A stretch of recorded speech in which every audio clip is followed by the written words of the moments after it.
Guerrero's right about the shoe. The shoe was not the same in the picture shown in court as the shoe pulled from the evidence bag by Trooper Bukake.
And you mentioned you're at the hospital. There was a sneaker.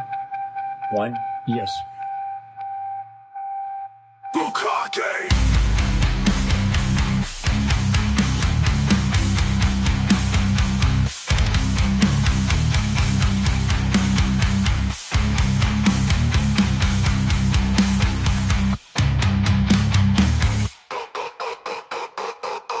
Bukake!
Woo! Good afternoon, my friends. I hope everyone's doing well. I hope everybody's having a great Memorial Day weekend. And I want to go ahead and say to all of those fallen soldiers, my hearts go out to your families and everyone who fought and died for our freedoms. Will always have my love, admiration, and respect. I never say happy Memorial Day. I got to be honest. I mean, it's one of those things that I'm just being nitpicky about. I get what people mean by it. They don't mean anything disrespectful by it when they say that, but there's nothing really happy about it. You know, I mean, I guess in a way it is. Maybe I'm thinking out loud here. I'm guessing yeah, I mean, you know, wouldn't those soldiers want us to exercise our freedoms, you know, by celebrating our freedoms? So I guess that could be argued. Sure. Right. Canton Changeling. Gotcha. Yeah, we're here. Gotcha. But yeah, I knew this Vietnam veteran, man, I respected very, very much. And he was paralyzed from the waist down. I haven't spoken. I speak about him in past tense because we haven't been in contact for a long time, and that's my own fault. But he's paralyzed from the waist down. But truly a mind over matter example. This man, this guy, I've personally seen him leg press 50 pounds.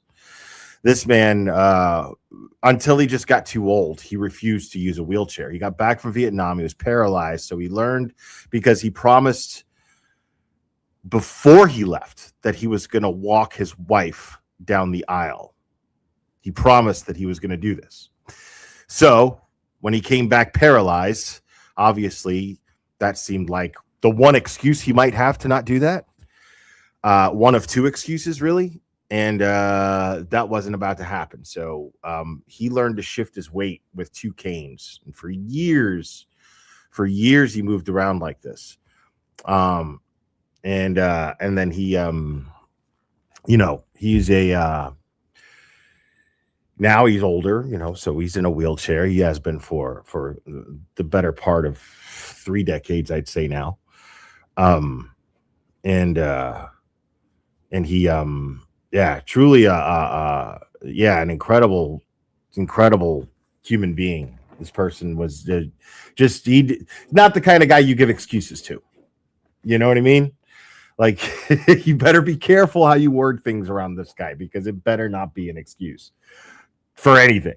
You know what I mean? And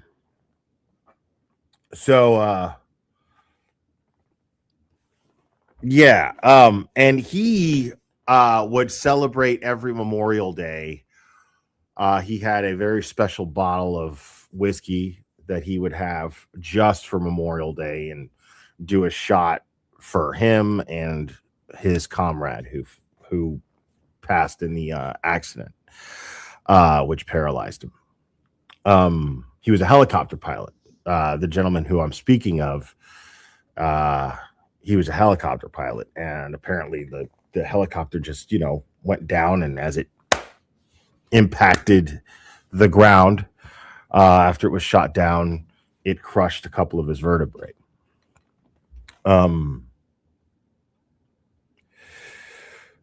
And he would always drink a shot in memory of his fallen friend. And a big shout out to Mazza Media. Mazza, I was on a fundraiser for Kelsey on his channel yesterday. I gotta apologize to him publicly here, because I just was not. I wasn't feeling too great, and I just wasn't feeling very talkative at all. So apologies to him and the other panelists that were on there. I wish I could have contributed more to the conversation. I was listening, and of course, everything Lori was saying was, very educational. But I just wish I had felt a little bit more 100% to contribute more to the conversation. Now I don't know, man. I see. This is set to be a members only. This is going to be. I don't want to shift the mood, because I'm talking about Memorial Day shit, which is kind of sad. I don't want to do that. I don't want to set the tone with that. Not on a petty stream. So, and I saw a couple of comments, and honestly, I haven't been live, just regular live, because there really hasn't been anything to talk about except this kind of shit.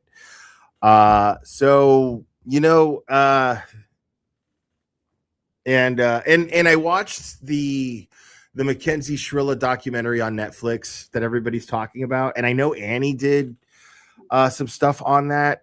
She's got some strong feelings about it. I haven't watched Annie's video on it yet, because she did a video saying that there's a lot of stuff that the Netflix documentary didn't show you.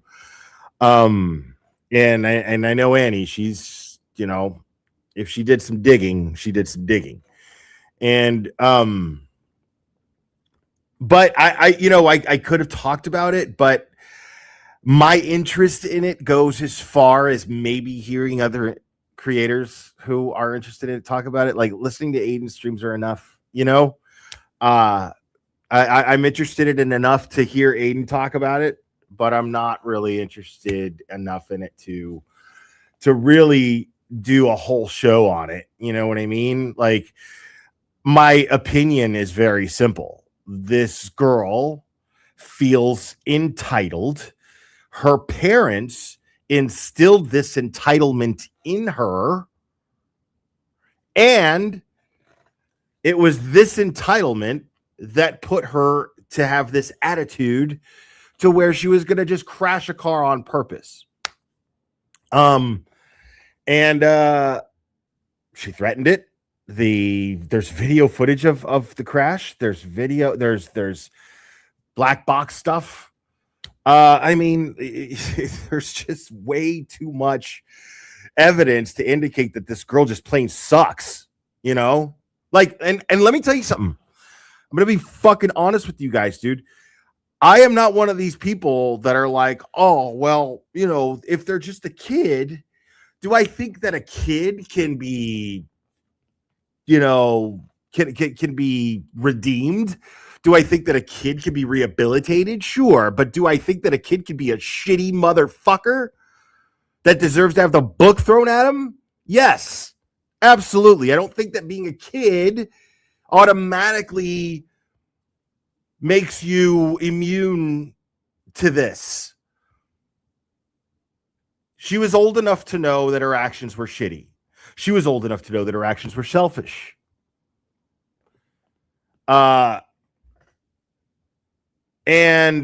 we saw a lot of evidence of this girl just acting shitty towards other people.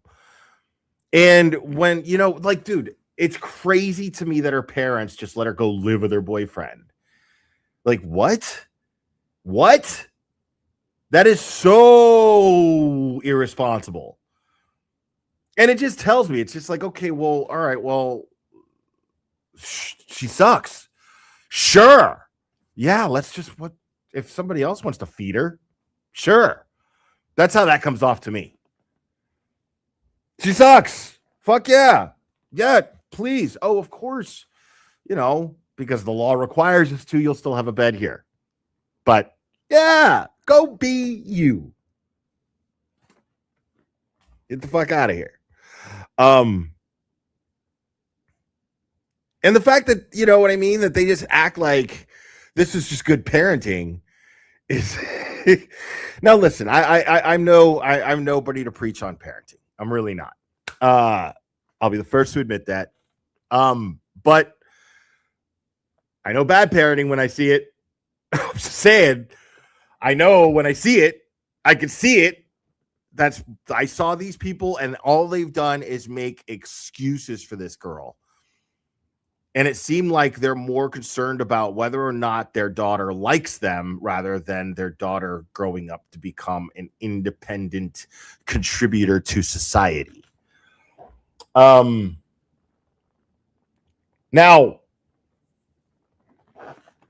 Randall and his crew had Mackenzie's mother on. Okay.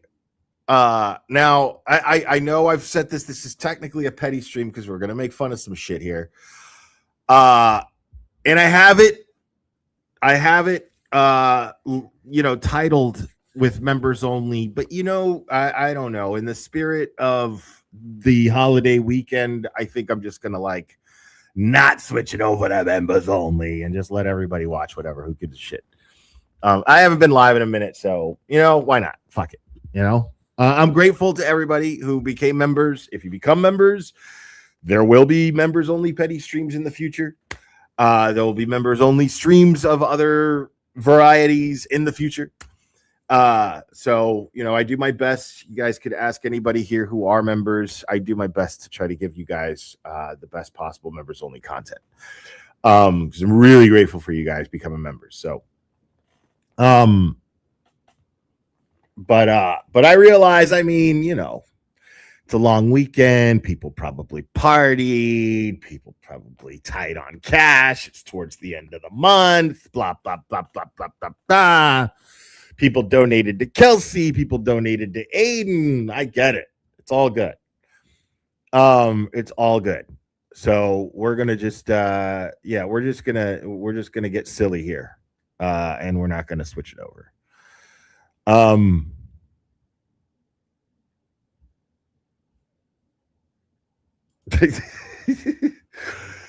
dude, and mostly we're just gonna talk about the shit that I've seen on Twitter for the last few days because the shit's just very fucking funny.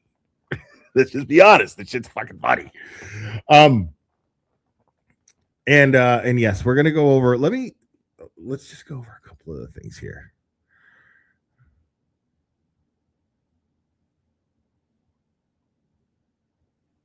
Because a lot of people are talking about this stuff and they're clipping this to shit. Now, this must have been today. Let's see what we got here.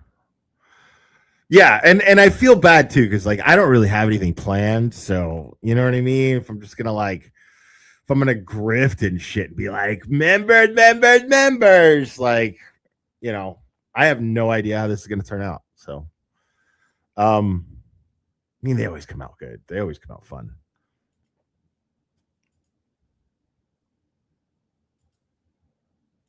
Now, hold on a second.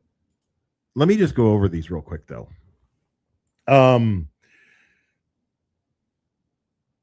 Kayla Symmetric, thank you so much for becoming a member. Appreciate you. No time for vanilla, biatch. Love that shit. Let's fucking go. Speaking my language. Angel Girl, member for 7 months. Let's fucking go. Been waiting for this petty all weekend. Yeah, I know. I just been getting so many requests for petties. So I was like, fuck, you know. But you know what? We're just not gonna do members only. Sue, member for 5 months. Hope you're feeling better. Thank you so much. Yeah, I am. I just needed some sleep, man. I like really burning the candle at both ends with exercise lately, and then I ate, and then I just crashed and broke on my diet and ate junk food, and I had a little bit of scotch Saturday night. Yeah, Saturday night. Yeah. But God, not enough to like, you know, not enough to like. It was the bad food after I've been eating clean for like a month. It's had to have been. Sue, hope you're feeling better. Thank you so much. Sue Metrics gifted a membership as well. Thank you so much.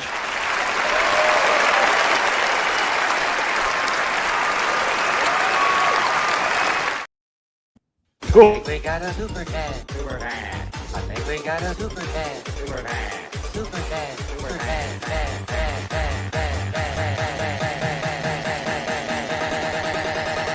I think we got a super cat. I think we got. So funny.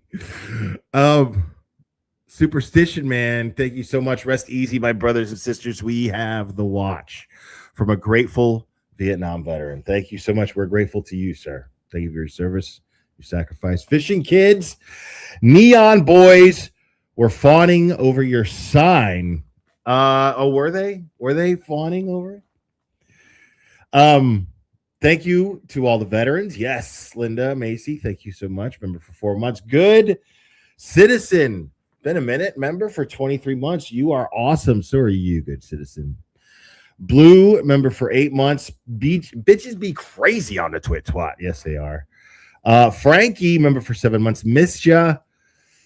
Cam 6 Love became a new member. Welcome. Miss Jen J, member for 7 months. Are y'all caught up, Will? No, but out to be though. I'm totally about to be. I'm totally all about to be. Is oh yeah, you know what? We gotta keep the tradition going. You know we gotta do a warm-up, right? You know we gotta do a warm-up. Give me 1 second here, folks. You know we gotta do a warm-up. Come here. So for those of you who have never done the petty streams,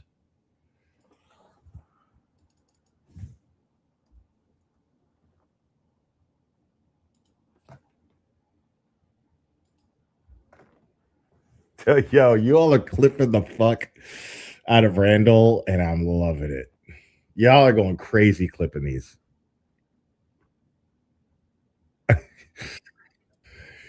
Okay, dude. Let's see if it's still funny. Let's see. We always do this on the petty streams. It's become a tradition. Oh my God. Teresa Bear gifted 5 members.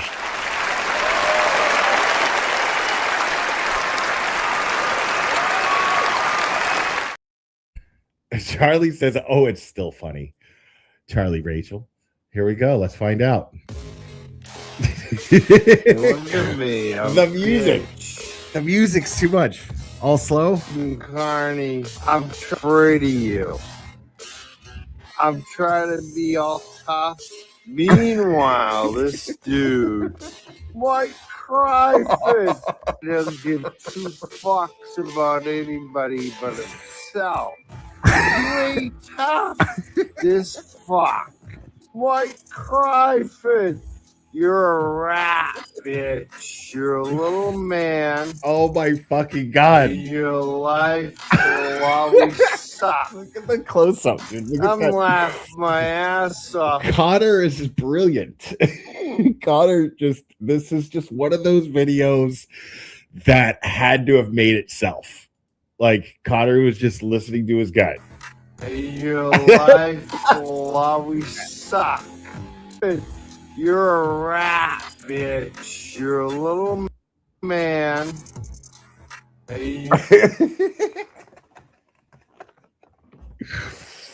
Oh my God. Jennifer just sent me a Venmo. Hold on. And thank you so much for the Venmo, Jennifer. What does it say? What does it say? Oh, just saying hello. Thank you. Appreciate it.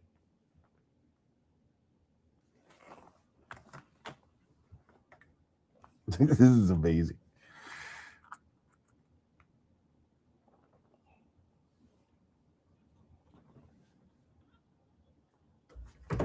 Your life will always suck.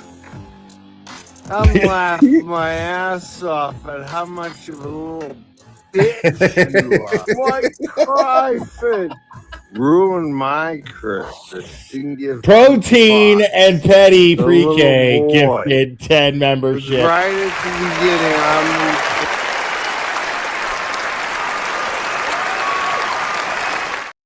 beginning, I'm Ruined my Christmas. This is so good. reporting you. First question I had for the little boy was, hey, did you come? This little boy decided to include me. White cryfish. The little boy comes on the audio. Freak the fuck out. I couldn't believe the betrayal. The first thing I thought, me being a Oh my fool fucking at God, the dude. time, back the fuck off of me. Can I actually release? I can't post this. Like a little child. What cryfish? Fucking good. Of course I freaked out. Robert B gifted 10 And I memberships. gave you the benefit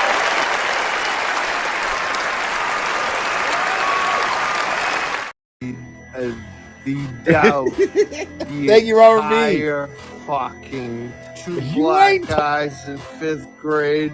White cryfish. You never did that. Because you're not a man in your pathetic Oh, my fucking little God, dude. house by yourself talking shit about people. That's who you are. With your fucking pool and your fucking skimmer and your fucking gas on the fucking stove. White cryfish. You're a little man, bitch. You to suck because you're a piece of shit. White cryfish. You have no friends or bitch boys. You little fucking weasel. You little fucking weasel. You're a fucking rat. That's what you are. You're a fucking rat. Oh my fucking God, Connor, dude. How is that still fun?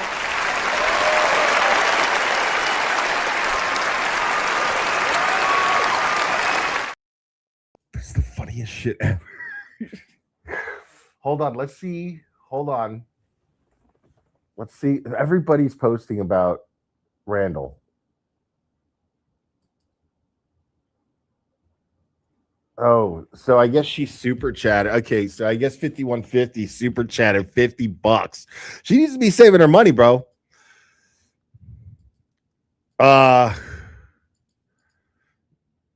These pathetic side channel losers like the weird rat people started with you first. You ignored it for months out of class. Now swing back hard. They've gone low as hell. What else can they do to you? These are the ones with rotting skeletons. I love how she has influenced over what they do. I love it. I love that someone as obviously let's go. What I want to use a word. What word do I? Oh, as obviously insane as Meredith is, to have this kind of influence on them. I love that. Like I can't wait to see. I can't wait to see. It's great. Let's see what else we got here.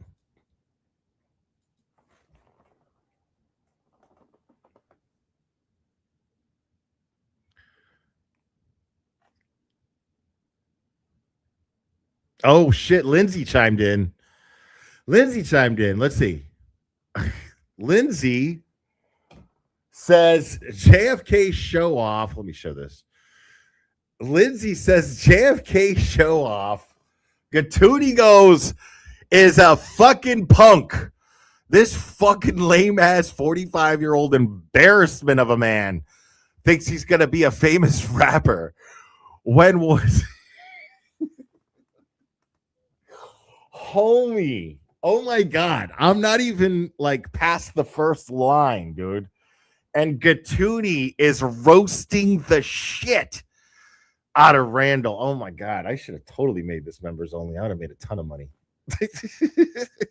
No, I'm kidding. This fucking lame ass 45-year-old embarrassment of a man thinks he's going to be a famous rapper. When I was in 10th grade and 8 Mile came out, guys my age used to write rhymes and thought they'd be the next B Rabbit, like you are doing now as you approach 50. You fucking loser. Her words, not mine.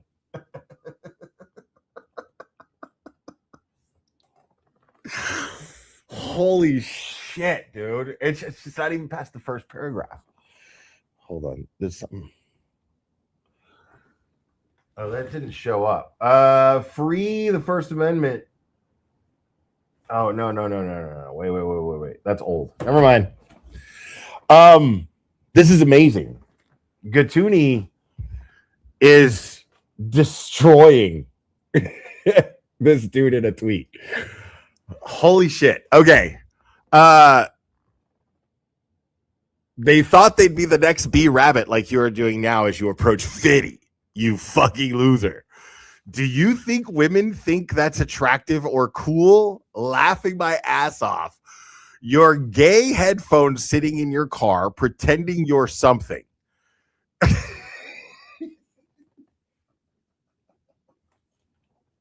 Holy shit.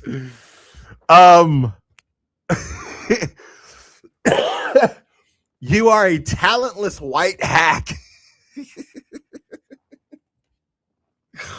Like, you guys realize why I have to like read this, because I don't want it to ever end. You know what I mean? This is the opposite of a Plevin tweet. People, let's just call this what it is. Like, this is the opposite of a Plevin tweet. Like, a Plevin tweet, I see it and I go, I'm not reading that. And I have to comment, dude, nobody fucking read this. Nobody gives a fuck about what you have to say, ever. Nobody cares. Like, don't you realize that? Like, you are on court TV every fucking night, and you can't get more than 100 people to watch your live streams. That's insane. That is how uninteresting and full of shit people know you are. So now, this tweet, I'm really savoring it. I don't know if you can tell. It's like it's my birthday. This is fucking amazing. I don't ever want it to end. I'm savoring every word, every syllable, and it's fantastic. I'm going to start it over. JFK show off is a fucking punk. She tagged him too. This fucking lame ass 45-year-old embarrassment of a man thinks he's going to be a famous rapper. When I was in 10th grade and 8 Mile came out, guys my age used to write rhymes and thought they'd be the next B Rabbit, like you are doing now as you approach 50, you fucking loser. Do you think women think that's attractive or cool? Laughing my ass off. Your gay headphones sitting in your car pretending you're something. You are a talentless white hack. Every person where I'm from is friends with Slane. You're not special, and you're not going to be discovered at the fucking Middle East, you fucking bum.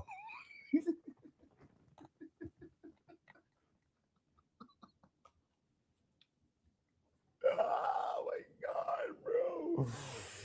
Holy shit, Gatuni's on fire here, bro. Look, a little birdie came forward not too long ago and told me about what you did, bringing the lion-ass Mary on your show to broadcast the names, ages, and schools of my minor kids while she defamed me and completely made up a story about them drowning at a Jen McCabe pool party. And the little birdie told me you and your pet James Jackson planned the entire thing in advance and brought her on despite knowing she was lying. You fucking clown. There's a typo there. Not only that, you knew about her lies with the RO2 and helped her abuse the court system. Keep my fucking name out of your mouth, you fucking limp-dicked little bitch. And James, you can have some too. Enjoy your brow wax today after Randall lets you come up for some air.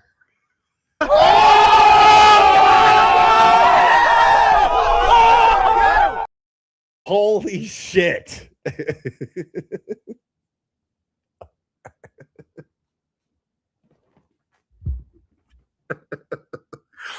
Oh my fucking God, dude.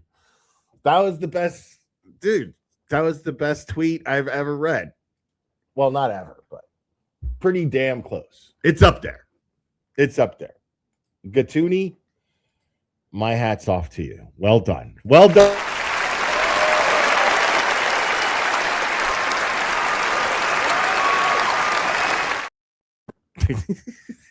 Jesus fuck. Holy shit. Damn, Randy, how's your ass feel right now?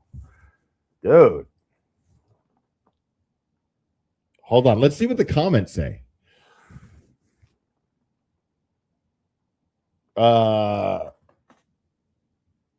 He is 50, which makes him even more lame. 50, and yet he hasn't matured past the age of 16. Imagine that guy being your dad. No wonder he's so interested in the juvenile mind. Embarrassing. I kind of feel attacked. His hands motions are hilarious too, like stroking his chin on the standard 1980s white rapper vid interview patterns.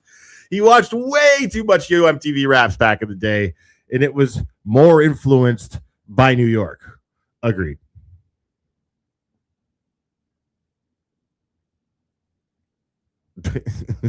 Everybody loved this.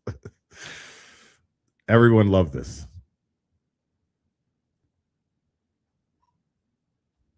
Everyone ate this shit up. Look at all these great comments. Oh, I have to like it. I mean, at least.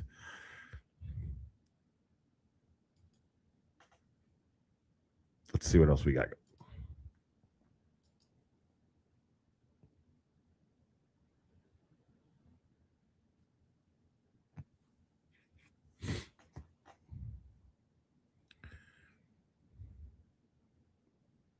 What is this?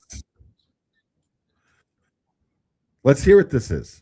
The young Cryford reposted a Kasi post here. Let's see what this is. I don't know what this is, but it's like 5 minutes long. It's almost 6 minutes long. Let's just listen to it. Ability in a murder trial is to defend their client. We're going to be all over the place today. And sometimes that includes, I don't know, kind of shading things or being a little loose with things. And also, let's not forget that some of the things that Yannetti has said in public. Do I need to go on? Do I need to spell it out for people? Okay, let me address. I mean, in every fucking one of my live streams, every single one, except for some of the members only ones, like the Clubber Walks or whatever, because I don't go over other people's content on those. But literally every other live stream that I have done for the past, I want to say 6 years. I've been doing this for about 7, a little more than 7. It has a disclaimer in the description that explains what fair use is. Okay. So, I mean, that's a real good way to throw a tantrum. That's basically false flagging is basically the equivalent to making such a scene at a party over getting someone thrown out that you're the one who gets thrown out because everybody's just like, dude, shut the fuck up. Quit your fucking whining. Deal with it. It is what it is. You know what I'm saying? Like, YouTube does not like false flagging. Okay. And the fact of the matter is that going over someone else's content that isn't already copyrighted, right? Going over it. Now that's the difference though, because even if it is copyrighted, right? YouTube is going to look at it like, well, you can't run ads on it, but it's fair use. Fair use falls under criticism, news. I mean, I can stream his shit and criticize it, make fun of it. Parody falls under fair use as well.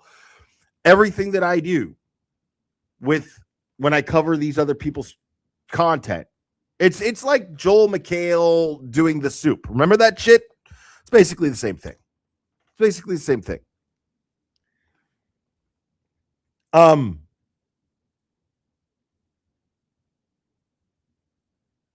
So, and when someone threatens to strike your channel because they get their feelings hurt because you're talking about them, because you're going over their content, they're just telling you exactly what type of people they are, what they're made of. That's what they're showing you. What's up, Ray? Good to see you, homie.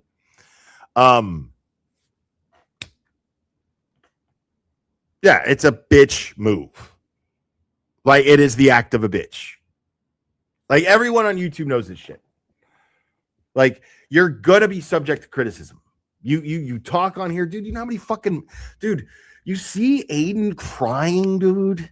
You see me crying, dude, over the fucking memes and the fucking AI videos and all this shit being made. The lies being told. You see us whining about that shit? No. We're just better at it. I'm just better at this than these cunts. How do you know? Because they threatened to try to shut me down. That's how you know. Just better at this than them. What do you think we're out here doing? The fuck you think we're out here doing? What do you think you're out here doing?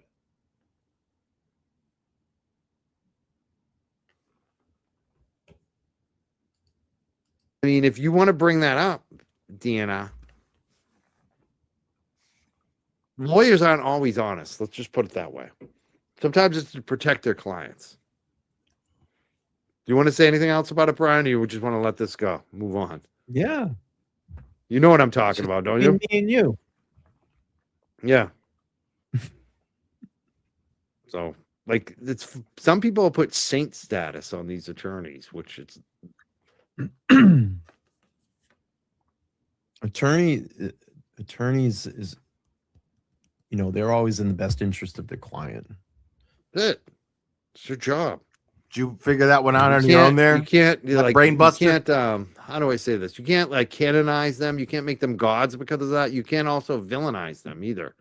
Like I feel like there's people on both sides. Some people will villainize Yannetti because they're like, this one thing he said wasn't true on the anti side. Alan Jackson. And then got the a lot other of shit people, from and the other side. people on Free Karen Reed will be like, anything Yannetti says is true because it's David Yannetti. It's like, Right. I'm in the middle mean- between a lot of the craziness. I gotta say,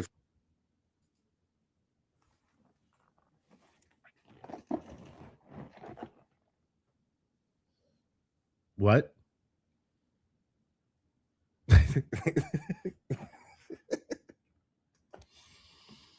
That's fascinating. That's fascinating. So when two trials, Cryford, two trials showed mountains of exculpatory evidence and nefarious dealings going on with the investigation. And everything we've been talking about for the last 2.5 years. You've been in the middle this whole time? You've been on the fence? Yeah, gee, I'm not sure. Like, you know that you just said this like the other day. Like this happened the other day. This happened the other day. You said this. So you've been on the fence this whole time? Tell us again how Bill Reed says fuck you. Tell us again how that happened. Cryford. This is amazing. from the anti-Karen Reed and the free Karen Reed people. Like sometimes Yeah, and- people just need to realize sometimes the truth is in the middle. And it's Mhm. not all or none on one thing. Like David Yannetti's a fucking human being, and what's his goal? To protect his client, Mhm. to come up with a defense. Yeah, I mean, AJ got a lot of shit during both trials too. You know, you heard it Yeah. a lot from the other side criticizing him. Both sides. Like one side, they make them out to be gods, and the other side makes them out to be the worst people ever. Yep. You know who did that? The people who wanted to see Karen Reed go to prison for something that everyone else believes the McAlberts did. That's what did that. It's like People who advocate for the McAlberts. fucking attorneys. They're doing a job. Mhm. No, they have gifts. But What's up, baby boy? Yeah. here it is. Karen says this is what Yannetti said. But saying it on a fundraiser isn't saying it in a court of law. Like, you know what I mean? Like, I don't know. Yannetti said other things that didn't, ring true, right? Like they weren't talking to Aiden, right? They were. I mean, so Mhm. there you go. I mean, if you want me to, They spell it never out for you, denied that. like sometimes. All right, let's just play more. I don't really want to talk about that anymore. Well, because That's the your way I roll. fucking It is what it your is. foot Do you have is any idea what time they put the body out there? his foot is going, hey, JFK's dick, get out of my way, because I'm going in there. That's what's happening right there. That's what's happening right there. Yeah, I don't want to talk about this anymore. What? Do you have any idea what time they put the body out there? There you go. I don't even know what you're talking about. What do you mean? The Albert and Higgins. Do you know what time they staged his body out there? Do you have any idea what time they put the body out there? There you go.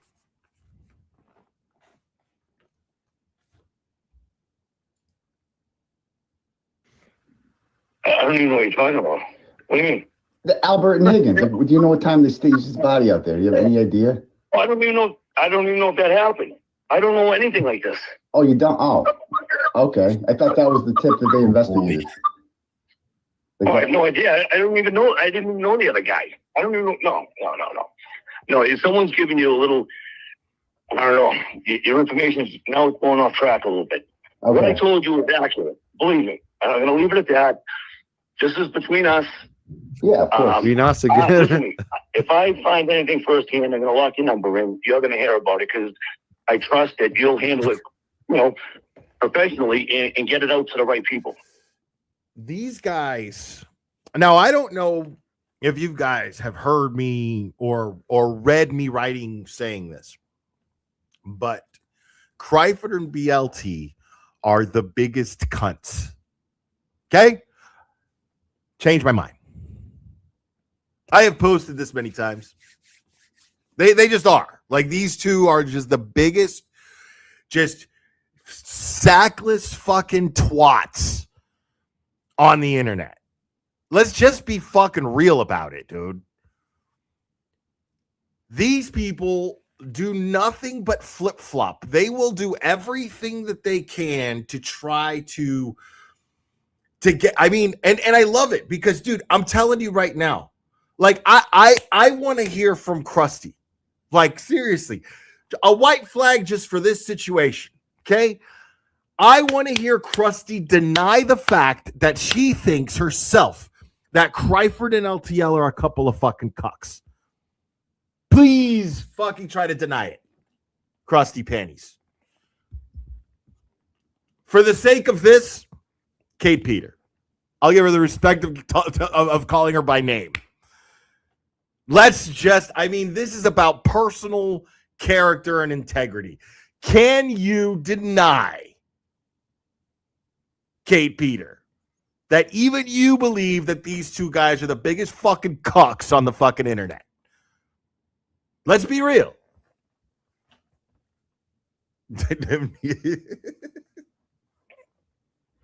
I just totally pictured Danny saying that shit on his show. Yeah, we them neon boys. The neon boys. You know they're the neon brothers, right?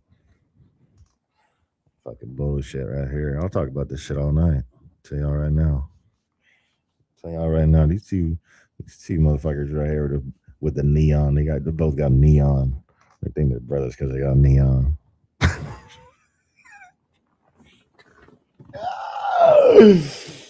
Oh my god, dude. Okay. All right.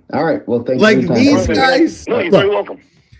And the reason why I'm pointing this out, okay? The reason why I'm pointing this out is because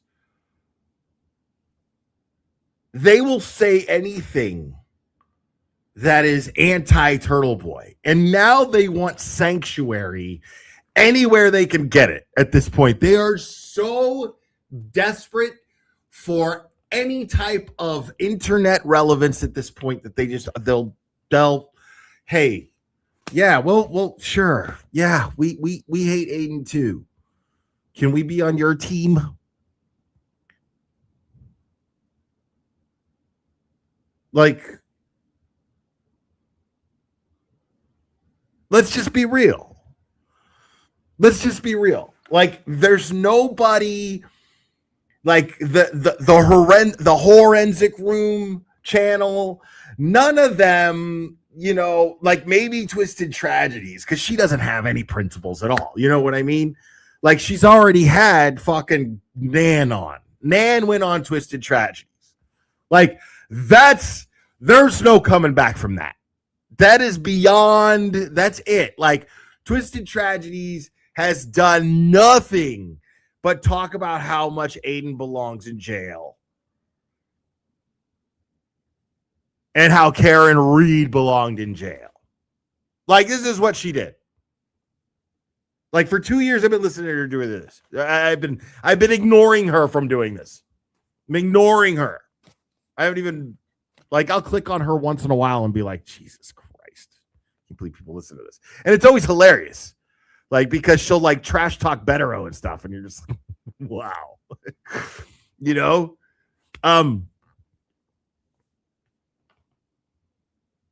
Yeah.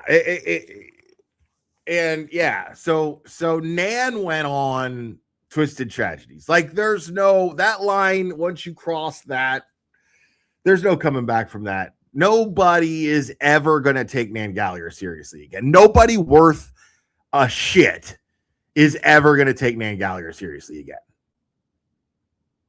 Like, it's so crazy. All right, have a good one. Thank you. Bye. You got, hey, do me a favor. Yep. Keep up the fucking great work. All right, thank you. We'll do. Keep up that fucking great work. Saw you laughing. Keep it between us.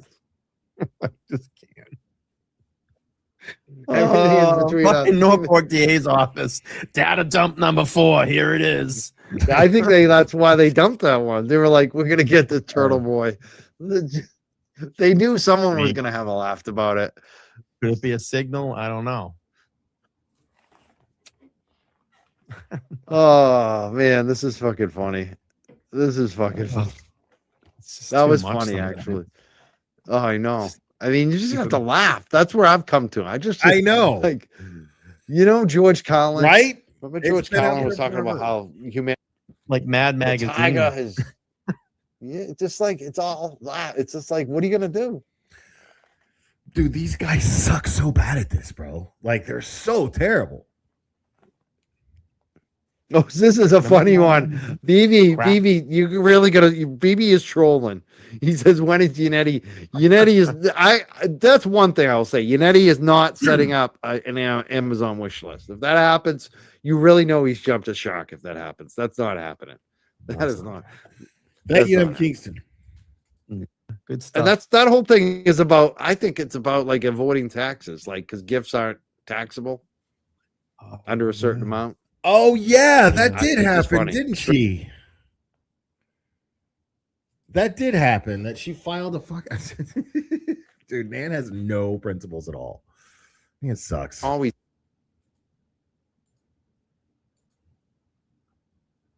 Yeah, we're just winging it, folks. Oh wow.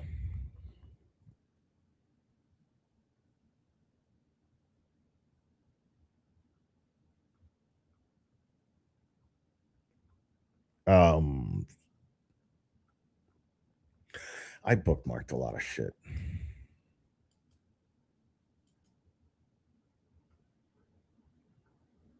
Some of these are just great.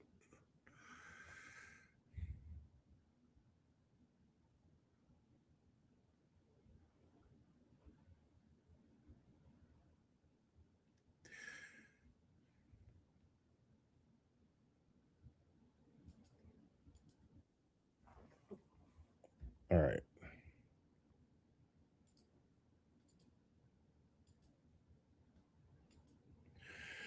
Okay, yeah, I already read that. Thank you, that bitch. Sorry for your loss with Dom. I know you knew Dom, and wait a minute, what? Sorry for your loss with Dom. That's fucking wild. So what are we doing right here? Who is this guy, Randy Allen Brochure? Who the fuck is this guy, bro? I don't know, but listen. First of all, when it comes to that, why he just let me just that's just been clipped, but I'm actually gonna pull that up. We're actually gonna listen to that. We're gonna watch that. But first, yeah, I just wanted to like see. Let me see some of these clips. This Kylie Cosmos has been making these little videos, and they're very funny. I'm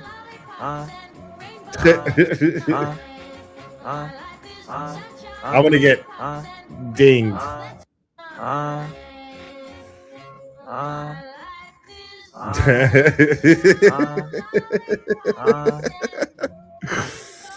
That's fantastic. And then somebody made this one. NN. I don't know what this Flip means. it around. WW. Wicked Witch. What?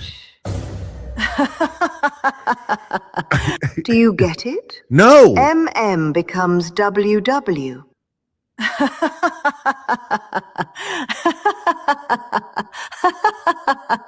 Wicked Witch. Madam Morrible. NN. Flip it around. WW. Wicked Witch. What? Do you I'm get scared. it? MM becomes WW. What? I'm scared. I'm scared. Hold on. Let's see what we got here.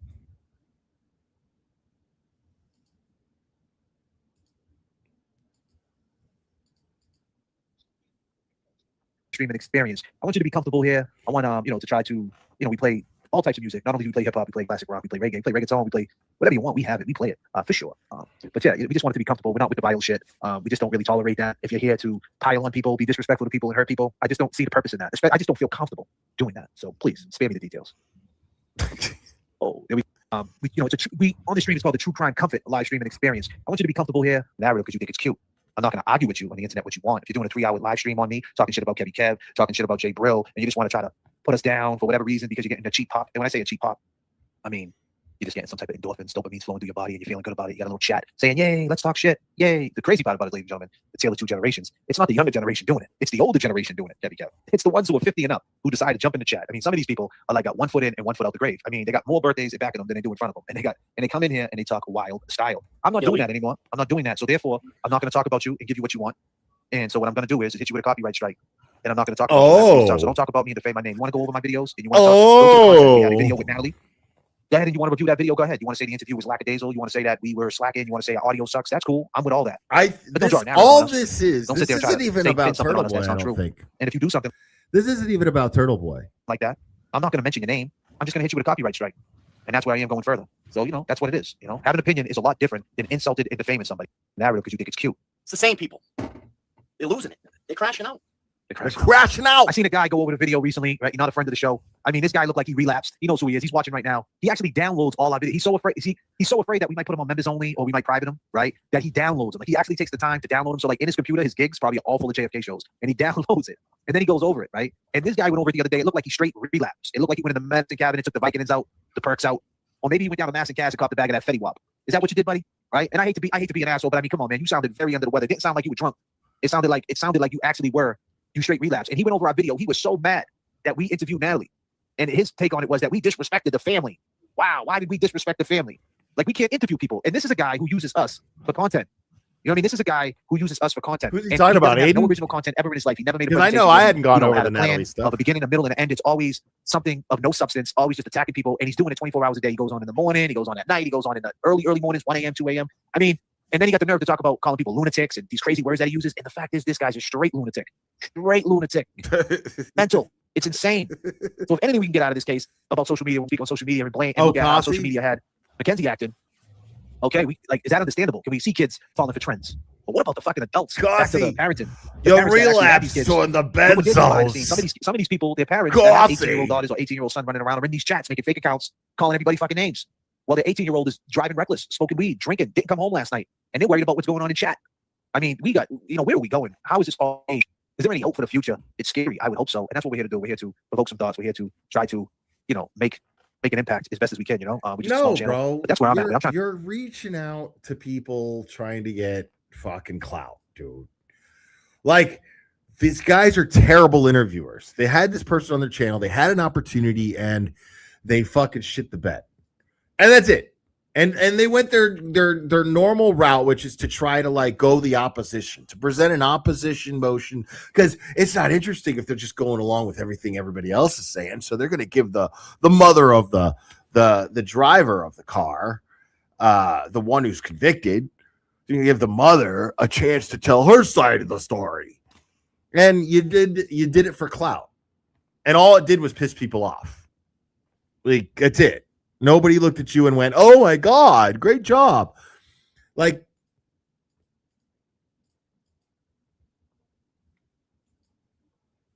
dude.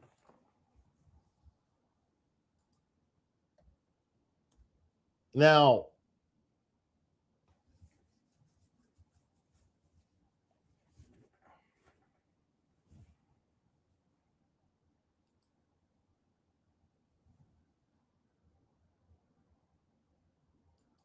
here's this guy. This is a guy named AG Tactical. Okay, stop what you're doing right now. Go give him in his video a like. AG Tactical. I'm dropping the link in chat. Go give it a like real quick. Because we're going to go over it.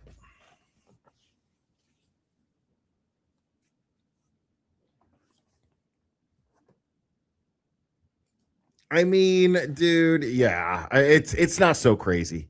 It's not so crazy.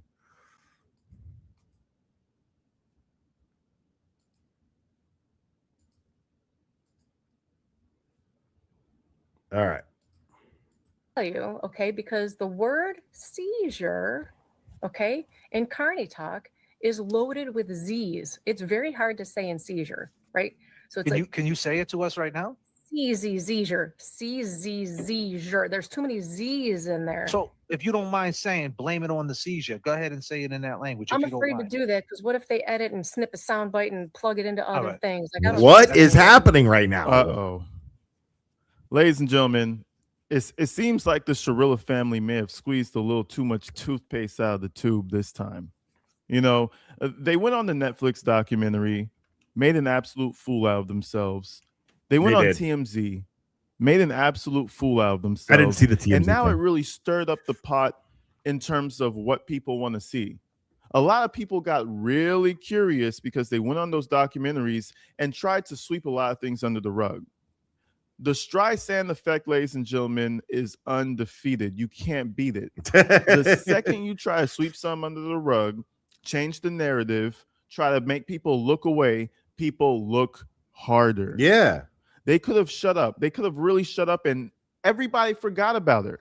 But no, they had to come and rehash it and reclaim their narrative. And now, ladies and gentlemen, there is a multitude of calls being released. 97 new calls are on the way, ready to just flood the internet. Ain't that some shit? And now, because of this, and I know it's because of this, and now, because of this, the family is going into absolute panic shutdown mode, okay? Code red in the building. They are posting probably 3 times a day on the Free McKinsey website or the page on Facebook. And now we even have Natalie Shirilla coming onto podcasts saying her piece. This is why this is happening, folks. These calls have not been fully released yet, but people know they're coming. Natalie knows they're coming. Natalie's a YouTube fanatic. I know she watches all types of YouTube true crime. She knows they're coming, and she's trying to get ahead of this by any means possible. We're about to go through this interview with Natalie Shirilla, folks, on the JFK podcast. Shout them out because I don't know how the hell they were able to land this shit. They had to play softball, I am sure. But they landed an interview with Natalie Shirilla, and it is cringe. The amount of times that Natalie takes her glasses off and she's like, hold on, I'm about to cry. I'm about to cry again. Just wiping skin. Shit is crazy. The amount of times you're going to see that happen in this video, it might make you go to the bathroom and puke. But anyways, we got a lot to cover, folks, this week. Let's get into this.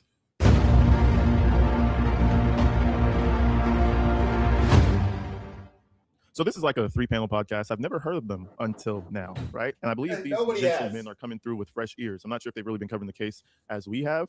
So they just, they might not know as much as we know. But let's shout them out once again for the interview. Natalie joins up at a certain point. They don't know anything. She joins in and they start their introductions. I want to start right there. At the very beginning, you're going to understand why this interview is going to be a train wreck. Let's do it. No, he's not going to trash him. Hey, thanks for being here. Thank you for being here.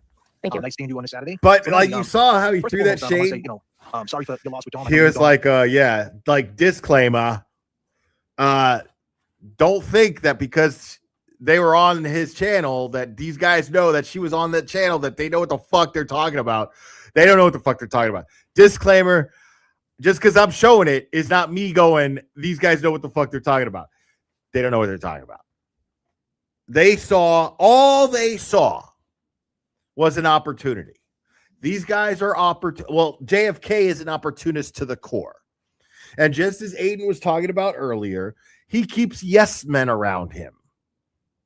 He keeps Jay Brill there and he keeps Kevy Kev there as yes men. That's it. And James Jackson too.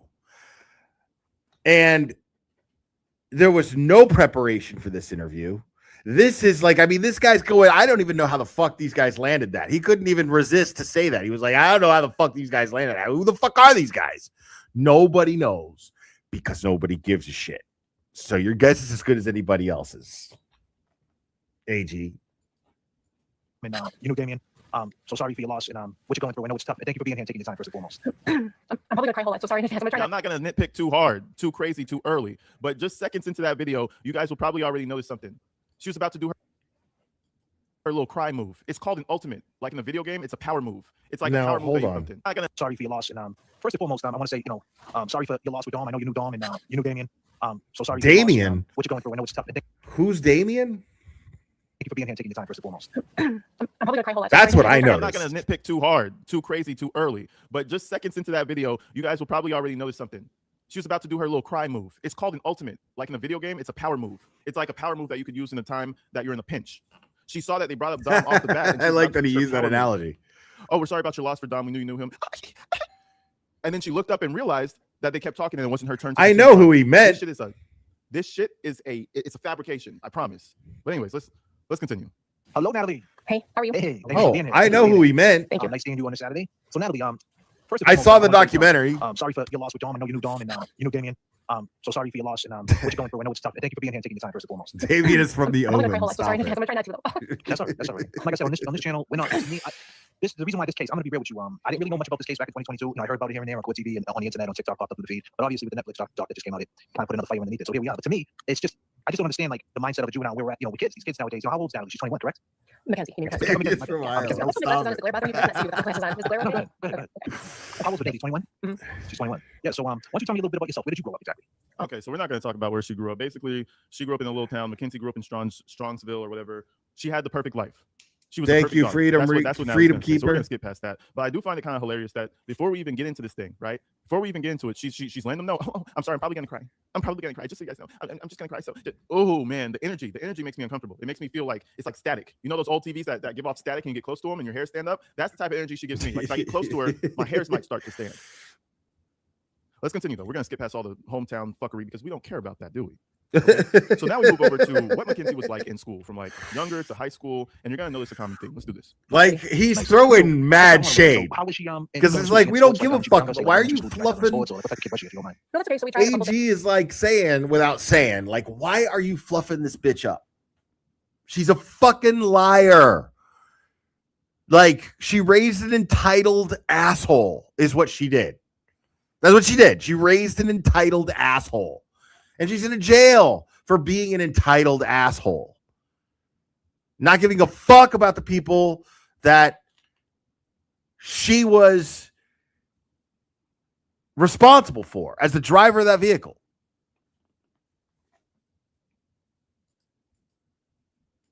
We tried volleyball wasn't her thing.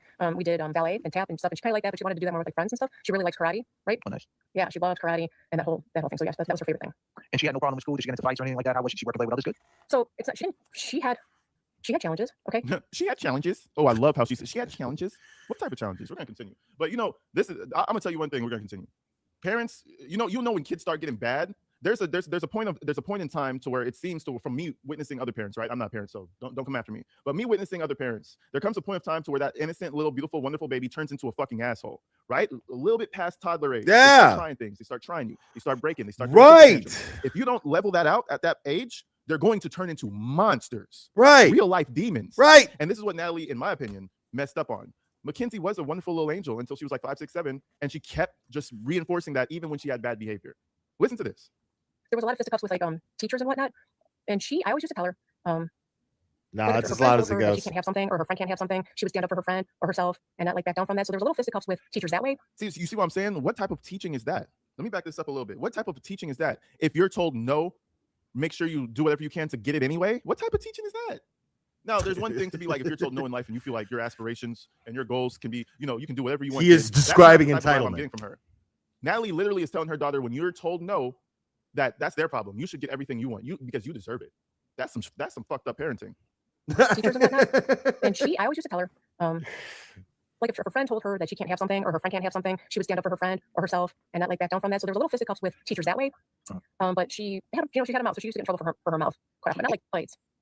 Now, was she like her friends at school? Were they the same? Did she keep the same group of friends from like elementary to junior high to high school? Were they the same group of friends like well? Yeah, she stayed pretty friendly with all of them throughout. And how are they feeling now about this whole situation? Is it divided or? I don't know. High-waisted I'm giving everybody their space. Everybody's allowed to feel how they feel. It's okay.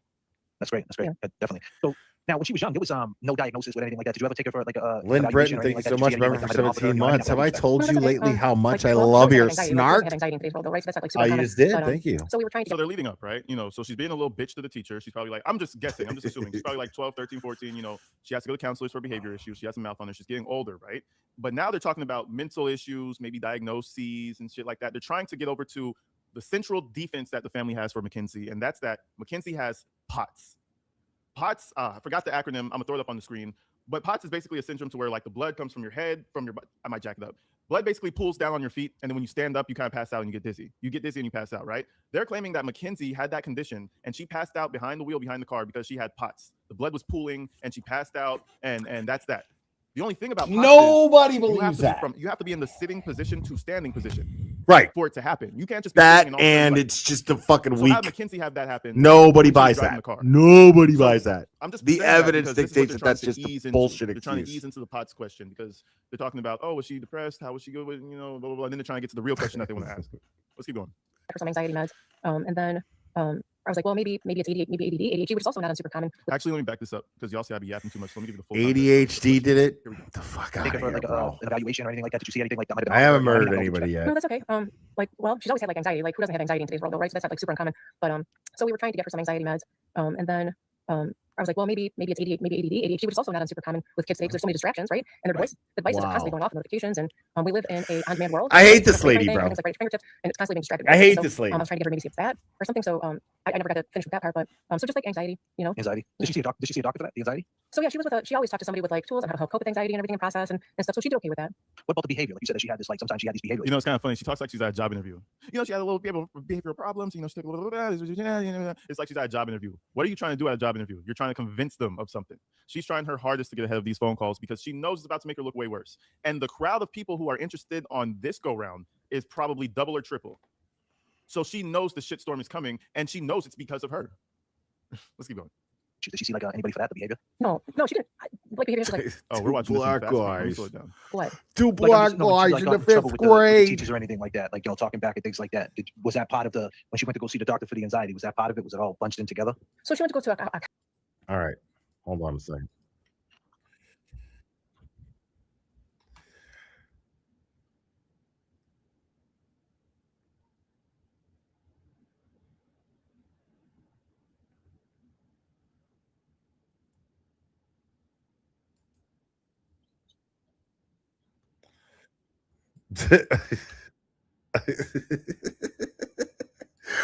Kasi's on fire, bro.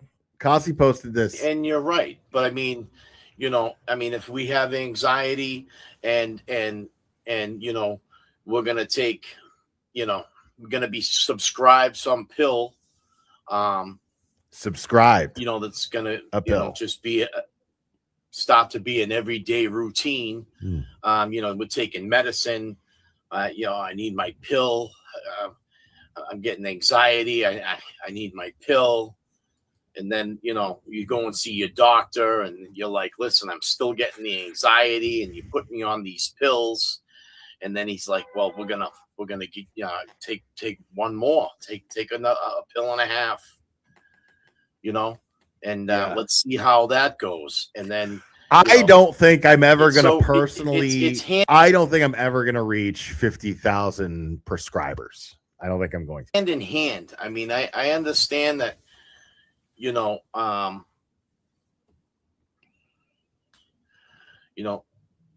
that marijuana was an illegal drug for decades.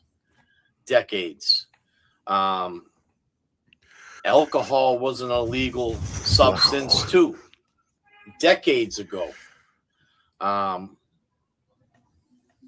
So I mean, it's hard to, I think, justify that because some people. But should you introduce it to your kids though? Like, you know what I mean? Like when you said, like, is it right to have a 15-year-old kid and smoke weed with them? There's a lot of people in the hood right now wake up and smoke weed with their kids. I know, and that's generational shit. I know growing up, a lot of friends' mothers smoke weed with us. You know, is that the right thing to do? Is that, what do you feel about that?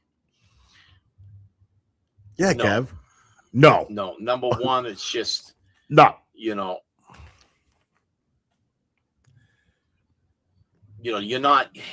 at that point. You're not being that. No.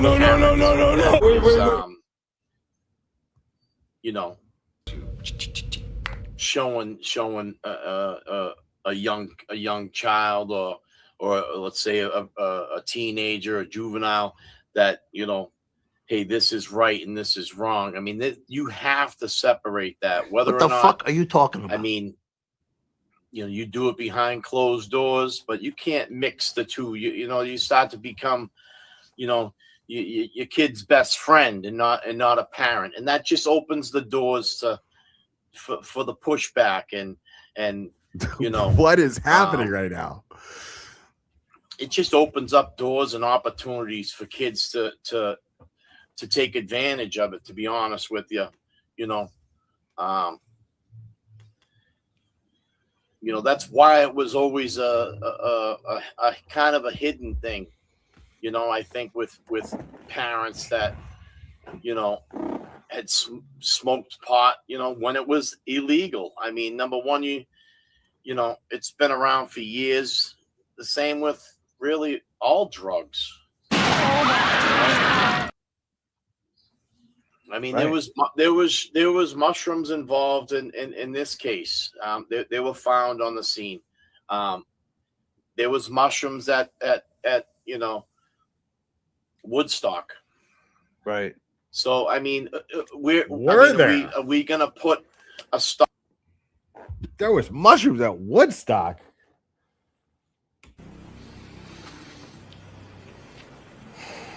Okay, smartass. Let's see what this mystery's all about.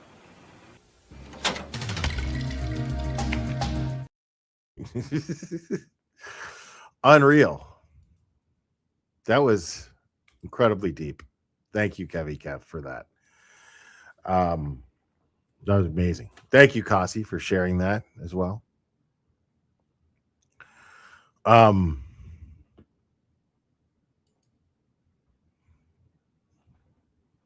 Oh yeah, more of the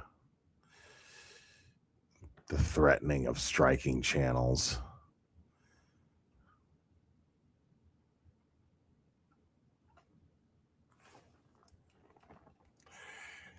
Yeah, dude, it's insane how much people fucking post about Aiden.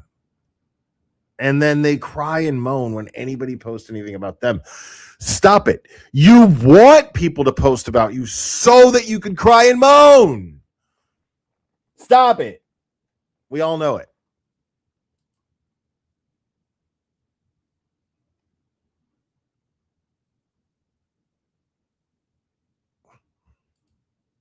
This fucking sent me, bro.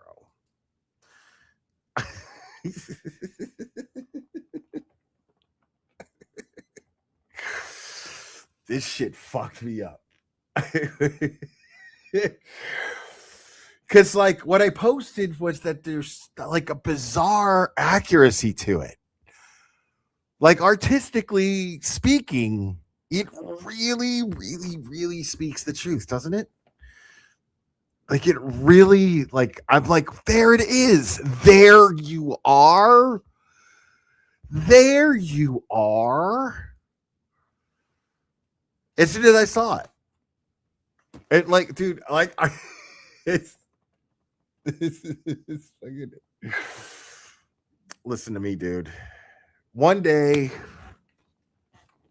Skynet is gonna take over, wipe us all out. When that happens, until that happens, I'm gonna enjoy the fuck out of AI. Okay? I don't give a shit. This shit is fucking hilarious. I don't know who did it, but it's fucking great.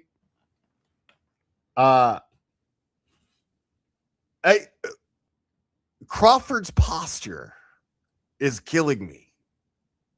Crawford's posture in this photo is killing me. It absolutely captures the two of them. Like, this is them. It's who they are. It's who they are. I haven't checked the comments in a minute. Let me see. And somebody made a little video.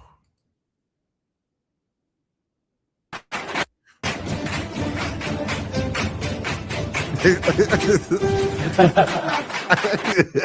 so creepy. It's so weird. The music is bizarre. What is happening? I'm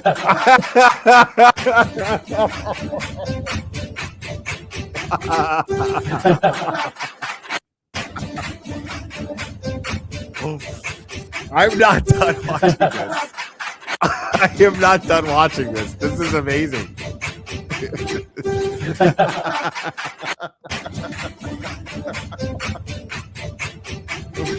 Oh my God.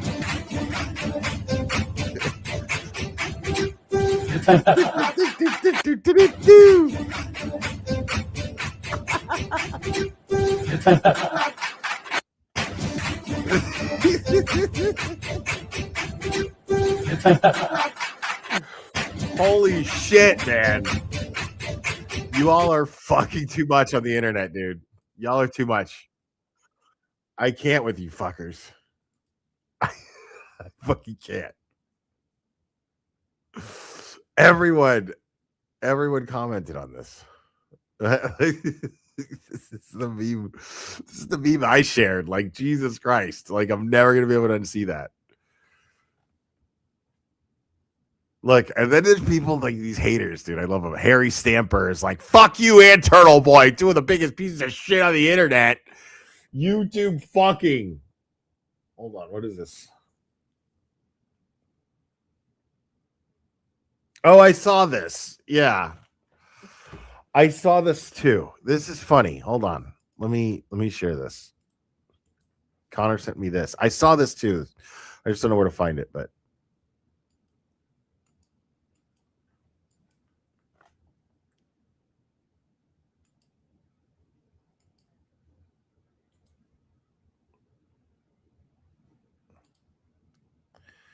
hold on, bro.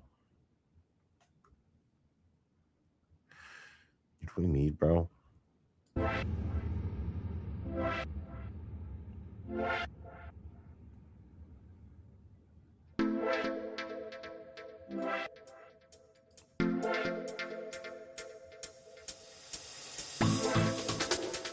Hell yeah. The Neon Boys. Coming at you live. The Neon Boys. Neon, neon, neon, neon.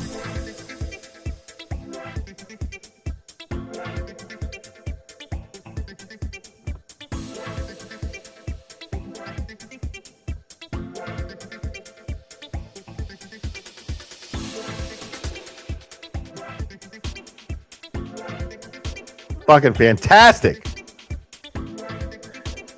Now, I commented when I saw this.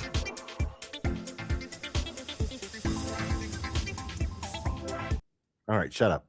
I commented when I saw this, and I stand by my statement. These guys are not man enough to rock out like this, bro. Like, I grew up in Miami, dude. Like, I've known the gayest dudes ever, bro. Okay. And I'm telling you, these guys are not, they're not even close to the men that those dudes are. Tell you right now. You know how fucking like in the mid late 90s to be gay. I mean, it was Miami, so it was like whatever, but to be openly gay and then like go to like parties dressed like that. You know what I'm saying? Like, these were tough motherfuckers, bro. I don't give a fuck what you say. I don't give a fuck what anybody says. These were tough motherfuckers. Like, disciplined. You know what I'm saying? Their houses are fucking perfectly decorated. You know what I'm saying? Their houses are perfectly fucking decorated. Everything is perfectly fucking planned and worked out. These guys don't, like you can't, these guys will never have the cajones to be man enough to be that gay. They'll never, ever, never, ever. Oh, and they're the biggest cunts on the internet.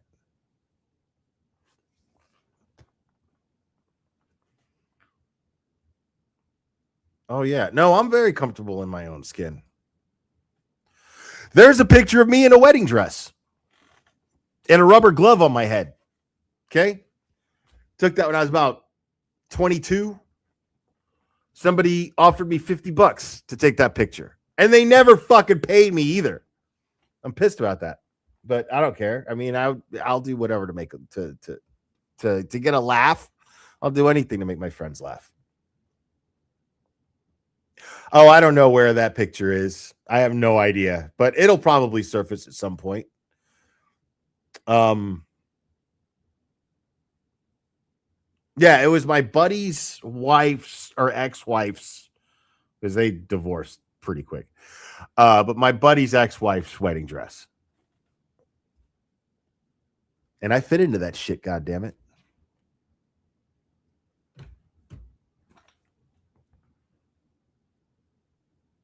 Dude, $50 is $50, bro. I feel you.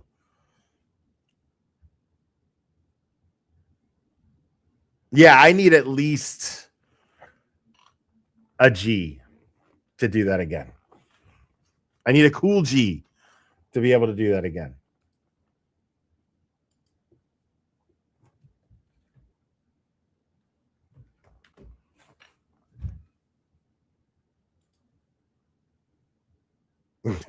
Everyone's, dude, the Neon Boys, bro. Fucking fantastic.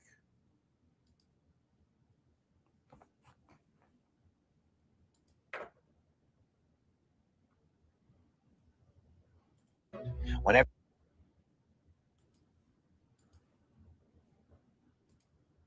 everybody's down and have nothing to do, two deliberations. Would you believe it? Day fucking 2.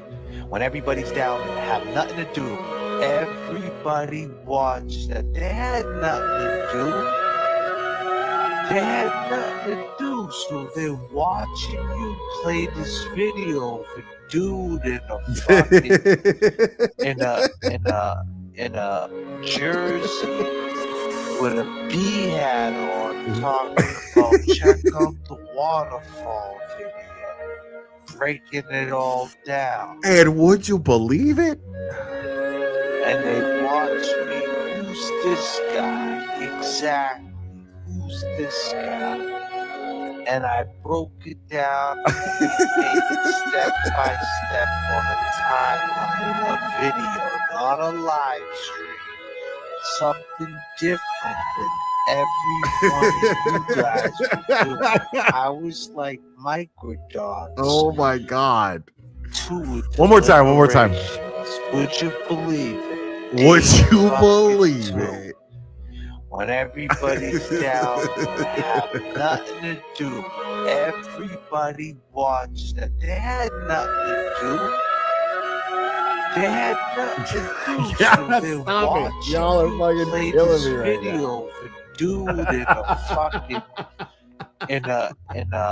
in a jersey with a bee hat on talking about check out the waterfall video, breaking it all It's the down. pots. It's the pots. And they watch me. Who's this guy? Exactly. Who's this guy? And I broke it down and made it step by step. Oh my fucking god. Video, not a live stream. Something different than every one of you guys was doing. I was like, This is amazing. dots. Okay, Two so deliberations. would you believe it? Hold on. That is Kyle. Who is this person that's making these? She's great.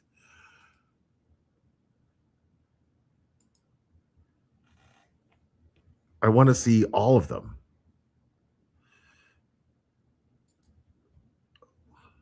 Kylie Cosmos. You got to follow Kylie Cosmos.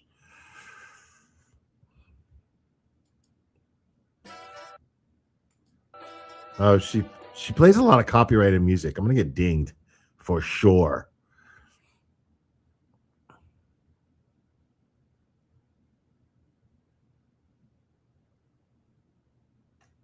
And this is another channel. Who I was trying to find this one.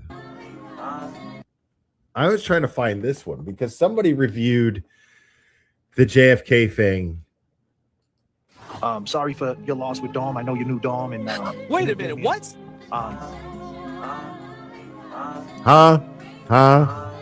Sorry for your loss with Dom. That's fucking wild. So what are we doing right here? Who is this guy, Randy Allen Brochure? You're rocking with the best.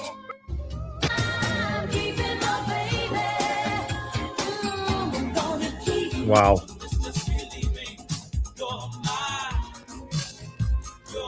Who the fuck is this guy?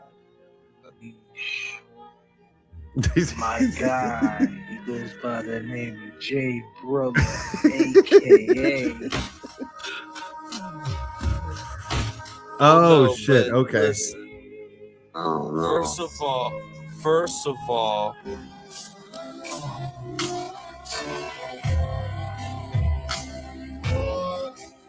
when it comes to that why did he just say that sorry for your loss with Dom, and then he just said Davian. He didn't even say Davion's name right.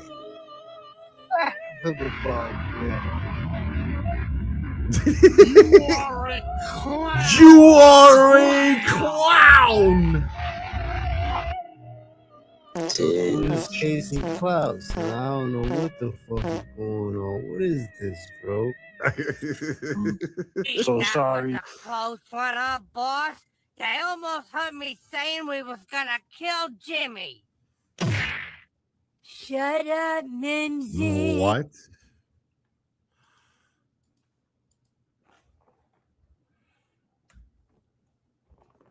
All right, hold on.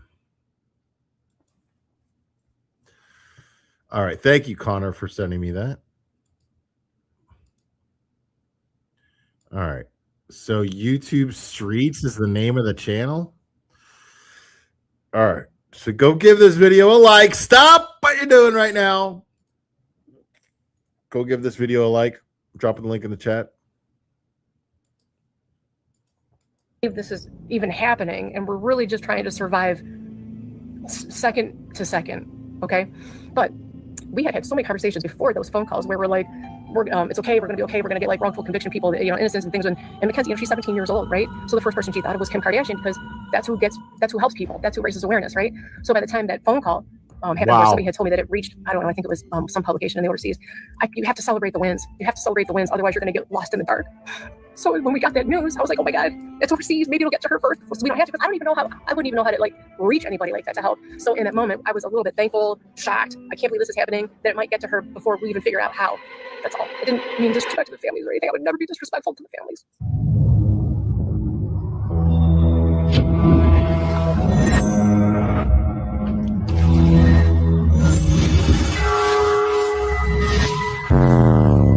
YouTube streets. Being here. Thank you. Nice seeing you on this Saturday. So Natalie, first and foremost, I want to say, Hold on. Yeah, hold on. This is wild that he said that. being here. Thank you. Nice seeing you on this Saturday. So Natalie, first and foremost, I want to say, sorry for your loss with Dom. I know you knew Dom, and wait a minute, what? Sorry for your loss with Dom. That's fucking wild. So what are we doing right here? Who is this guy, Randy Allen Brochure? Who the fuck is this guy? Who the fuck is this guy? I don't know, but listen. First of all, when it comes to that, why did he just say that? Sorry for your loss with Dom, and then he just said Damien. He didn't even say Davion's name right.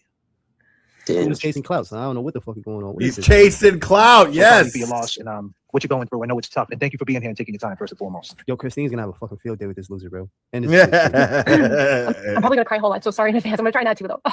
That's all right. That's all right. Like I said, on this channel, we're not see me. The reason why this case, I'm gonna be real with you. I didn't really know much about this case back in 2022. I heard about it here and there on Court TV and on the internet, on TikTok, popped up through the feed. But obviously, with the Netflix doc that just came out, it kind of put another fire underneath it. So here we are. But to me, it's just I just don't understand like the mindset of a juvenile where we're at. With kids. These kids nowadays. How old's Natalie? She's 21, correct? Mackenzie. You mean Mackenzie? Mackenzie, my bad. Wow, bro, this dude is bro. What are you talking about, bro? Dude, I can't. How did he get with this interview, bro? How did she, bro? This dude fucking lucked up, bro, and fucked up at the same time. He's so desperate. He Natalie, lucked up and fucked up at the same time. Desperate to the point where you went on someone's show that doesn't even know the victim's name, doesn't even know who your name is, and doesn't know who Mackenzie's name is. And she's trying to play into it. She's in character, son. Right. She's in. See, they're making an excellent point right here. YouTube streets, and make sure to go give this video a like, and make sure to subscribe to these guys. I mean, I don't know nothing about them, but they're spitting facts right now, because what they're saying right now is she's making herself look bad by showing up on a shitty channel, on a channel that hasn't done any research at all. Total clout chasers, total fucking clout chasers. And now she's on there, and because they're such obvious clout chasers, she looks bad, even worse, for showing up on there, because she's looking like she'll go anywhere. She'll be heard anywhere. Please, anybody, fucking give me a platform to be heard. That's a great observation that they're pointing out right here. So, total Streisand effect, as AG Tactical was saying, that this is a total Streisand effect. She thought by going on this channel it was going to be a good move, but it wasn't. It was bad for everybody. And not really JFK, because JFK, nobody watches him anyway. Nobody gives a fuck about him. Nobody gives a fuck about his fucking yes men. You know what I mean? Nobody watches them. Nobody gives a fuck.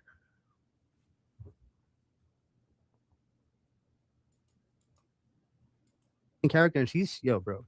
Those fake cries, man. I've seen all those before, man. Those crocodile tears, man. They used to sell those as tears. Mackenzie, If I put my glasses on, is the glare bothering you? Because I cannot see you without my glasses on. Is the glare okay? No, go ahead. Go ahead. The glare is just How old was fine. Mackenzie? 21? Thank you. She's 21. Yeah, so why don't you tell me a little bit about yourself? Where did you grow up exactly? I grew up in a suburb of Cleveland, Ohio. And what was that like growing up? It's great. I mean, look at that cigarette like, yo, this is about to get bad, son. This is about to be over. Oh shit! You see the way he lit that? He said, "Yo, this might not last long. Let me get my smokes in." You heard? Well, just do me a favor, DBS, because we're not the way I'm editing this. I'm not really. I don't care about the interviewees, right? The interviewers. I don't care about them. I'm more focused on Natalie. So if we can not even point anything out, the three other people are doing, because my focus is on Natalie. I want body language. Blue, pay attention to her body language. Breaking her down. Everything else, I'm blanking out. At this point, they're like, we don't even want to acknowledge these fuckers anymore. Like, all I give a fuck about is the fact that this woman went on a fucking stream and decided to fucking talk. I want to read her body language, because I think she's full of shit. Fuck these clowns. They're idiots. I'm already dismissing everything that they're saying. I'm tuning everything that's coming out of their faces out at this point. Focus on the contradictions, because we know that she's going to come with that same narrative that they've been pushing, Stephen and Mackenzie, of no intent. The no intent narrative that they're pushing. So pay attention. All right.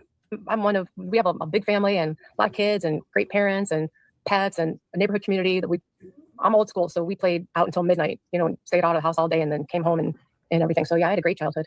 Oh, wow. That's awesome. Wait. Clubber's howling in his sleep.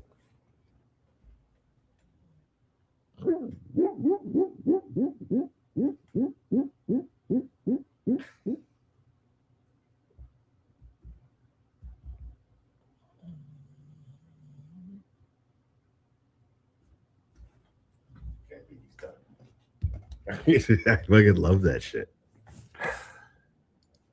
Is that the same? Is that the same area where Mackenzie grew up? No, she grew up in Strongsville, and she was kind of one of the last age groups to be outside riding her bike without a phone. You know, so she was kind of one of those last kids to go climb trees and dig in a ditch and play in the creek and all that stuff. So I think I how when she was living with. Come on, how? She wasn't even living with her mother. She Well, was over well, there. she's Maybe as a child when she was as a child, DBS. She's talking about as a child, and she's talking about how. No, 14 is a child, bro. 15 Yeah, is no, a child. Of course. But it's still teenager to her. You know, she's gonna think of it like as from a mom's perspective. But it's still wild. Like, what is she doing now? Like, so she did the Netflix documentary. Now she's doing YouTube interviews.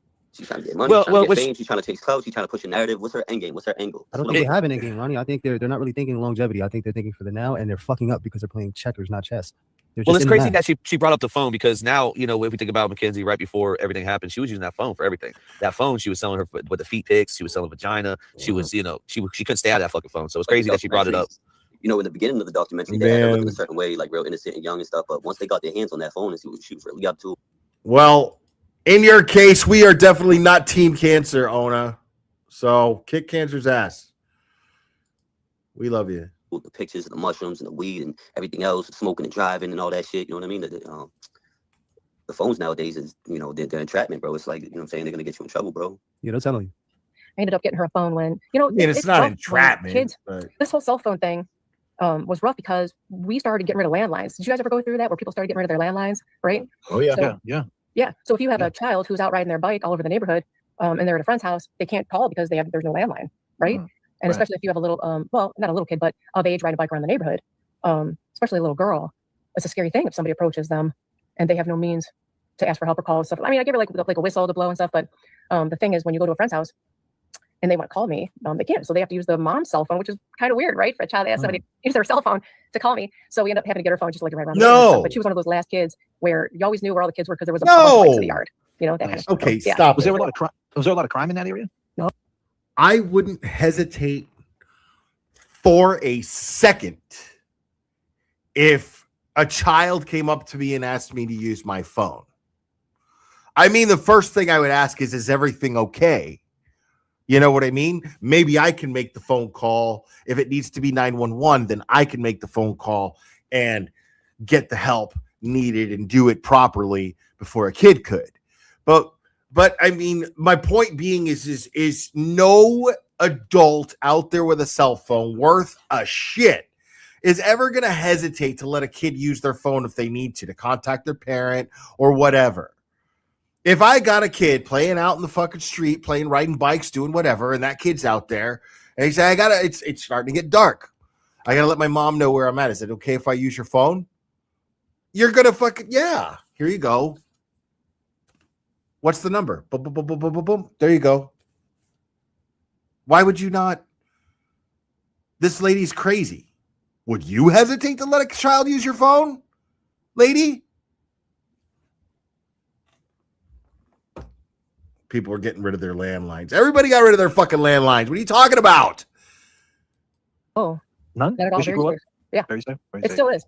What's the population over there? Do you know off the bat? Well, it's getting a lot. Like there's a lot of new buildings and structures that are being built and shopping Hold up. plazas So and- he's asking the wrong questions. He's asking about Strongsville. Strongsville, if you could just type in Strongsville, you know that's the only crime that was going on was actually Mackenzie and that friend group, right? And And it was, go ahead. And that's the reason why she's able to get away with what she's able to get away with while she was in county, because the criminals out there, the crime rate is not that severe. You know what I mean? Right. It's not heinous. It's not, violence like that.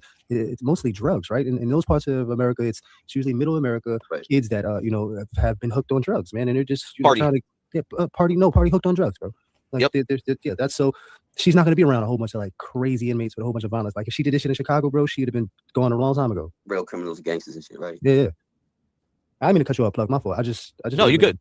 No, you got it. The people of Strongsville are kind of trying to not pass those law or bills or whatever they're called because our infrastructure can't handle a whole lot and the traffic is insane. It's a lot. So there's a lot more than there ever has before.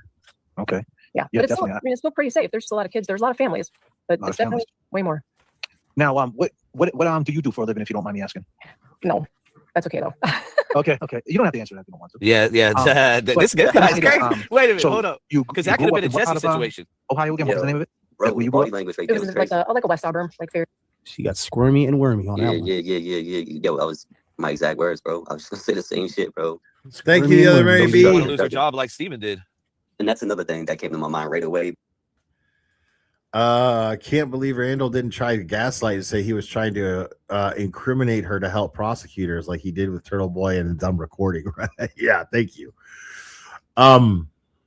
It's fucking like this right here, people, is proof that it's not the content, it's the creator. Okay, it is. Like, this is not their forte. These people, JFK, Jay Brill, James Jackson, these are not smart people. And they're certainly not journalists. Like, this is not what it's not their forte. It just simply isn't. I don't know what their forte is, except dancing to copyrighted music. Okay, sure. And that's great. Fine. But it's definitely not interviewing people in high-profile cases. 1977 Felicia, thank you. After the arrest, her mom told police that Mackenzie had the mom's pH and mom needed it ASAP. Mom was clearly trying to protect her. Right. I mean,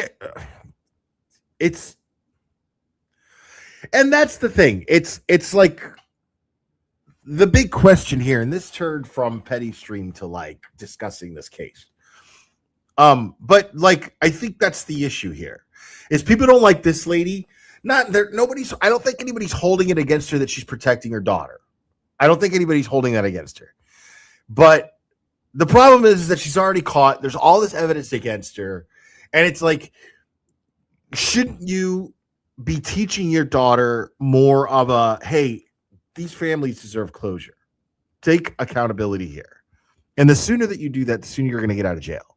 If any chance you have of getting out of prison depends on whether or not people believe that you feel remorseful.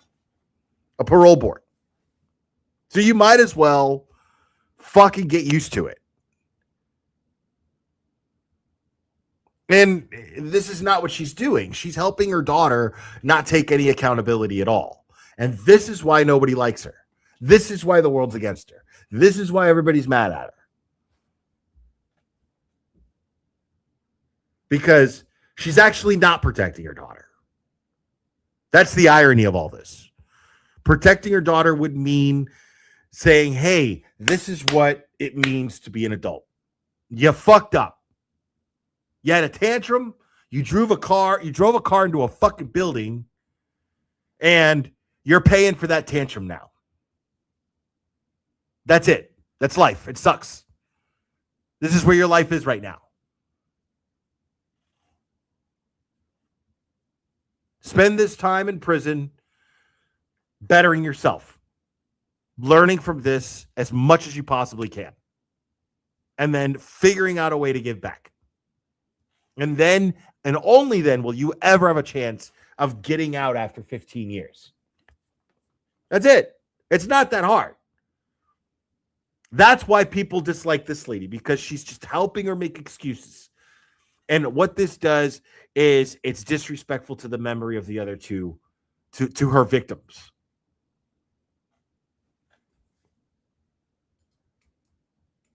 But I don't know, bro. The old school player in me is just like looking at this like, what is her angle? Like, seems like she's having some fun. She's kind of flirty. I don't know.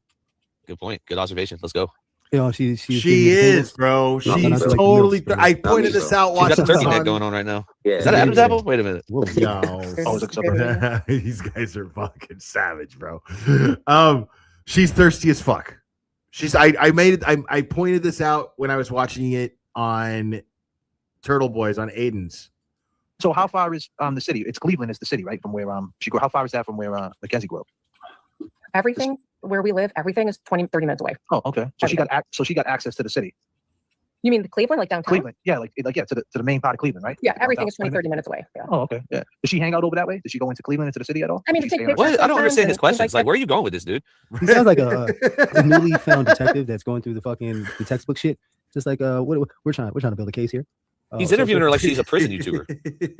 Well, he looks a little like he's kind of he's unsure, and I don't think he really understands the case. I think he's just going through whatever bullet points that he's used before. He's just using the same formula from the last time, because the fact that he messed up twice in the fucking first 30 seconds, just it kind of devalues the interest of what's taking place. You know what I mean? 100%. And it kind of it devalues the victims as well. He destroyed the foundation. That she would go take photos. fucked up She was the friends with foundation. like her modeling portfolio and stuff. So things like He completely and totally ate the dick on the foundation of the interview. The foundation of the interview collapsed. So therefore, the interview can't hold up.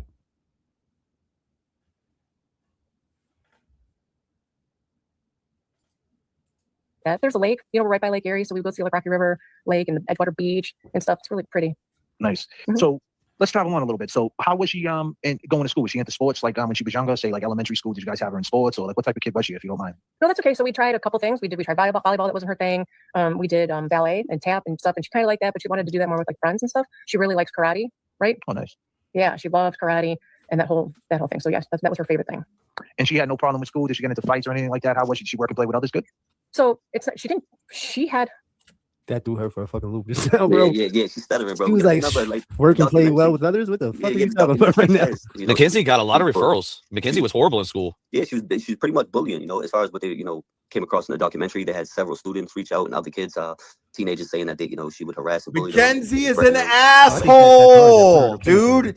It's not crazy. She ever really has been had like a pushback, like been put in a corner, so to speak. You know what I mean? Being 17 years old does not automatically keep you from being an asshole. You don't get a pass for being a fucking asshole. You don't. It's not. No. Like, you could absolutely be 17 years old and be a fucking asshole. A completely self-centered shitbag who doesn't give a fuck about anybody else. Like, you can absolutely be that at 17. The way she had Mackenzie speaking afterwards and crying and going through those emotions, I don't think she's ever felt like that. She had challenges. Okay. There was a lot of fisticuffs with like teachers and whatnot. And I always used to tell her, like if her friend told her that she can't have something or her friend can't have something, she would stand up for her friend or herself and not like back down from that. So there was a little fisticuffs with teachers that way. But she had, she had a mouth, so she used to get in trouble for her mouth quite often, but not like fights. Now, was she like her friends at school? Were they the same? Did she keep the same group of friends from like elementary to junior high to high school? Were they the same group of friends like throughout? Yeah, she stayed pretty friendly with all of them throughout. And how are they feeling now about this whole situation? Is it divided or? Where I'm from? I don't know. I'm giving everybody. Where I'm from, who fights teachers? Kids who get sent to fucking MacArthur. Kids who get sent to Jan Man in middle school, and then they get sent to MacArthur High School after they've reached a certain age. Those are called opportunity schools, which are basically jails that you go home to. You go home afterwards. You take a bus, you go to fucking jail because you can't do school. You fight too much. The teachers are afraid of you. Assholes get sent to opportunity school, which is basically a daytime jail, and then they go home.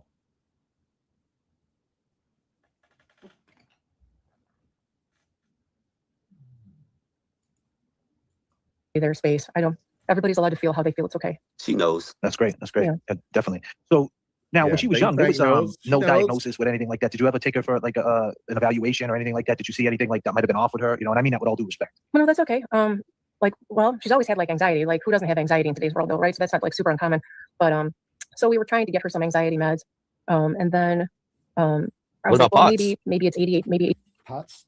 Yeah, Natalie always said that Mackenzie Shirley was diagnosed with POTS. What happened to that? Where's that? Right. That's a good question. Wasn't that the defense? What happened with that diagnosis? Right. Why is that Wasn't that their whole defense? ADHD, which is also not super common with kids today because there's so many distractions, right? And the devices are constantly going off notifications, and we live in a on-demand world, right? So you don't have to wait for anything. Everything's like right at your fingertips, and it's constantly being distracted and pulled from everything. So I was trying to get her to maybe see if it's that. Nobody wants to hear that shit. I never got to finish with that. What are you talking about? So just like anxiety, Anxiety. Did she see a doctor? Did she see a doctor for that? The anxiety? So yeah, she always talked to somebody with like tools on how to cope with anxiety and everything and process and stuff. So she did okay with that. At Fordred, What about thanks, the buddy. behavior? Like you said that she had this, like sometimes she had these behavioral issues. Did she see like anybody for that? No, she didn't. Like behavior issues, like what? Like I'm just when she like got in trouble with the teachers or anything like that, like talking back and things like that.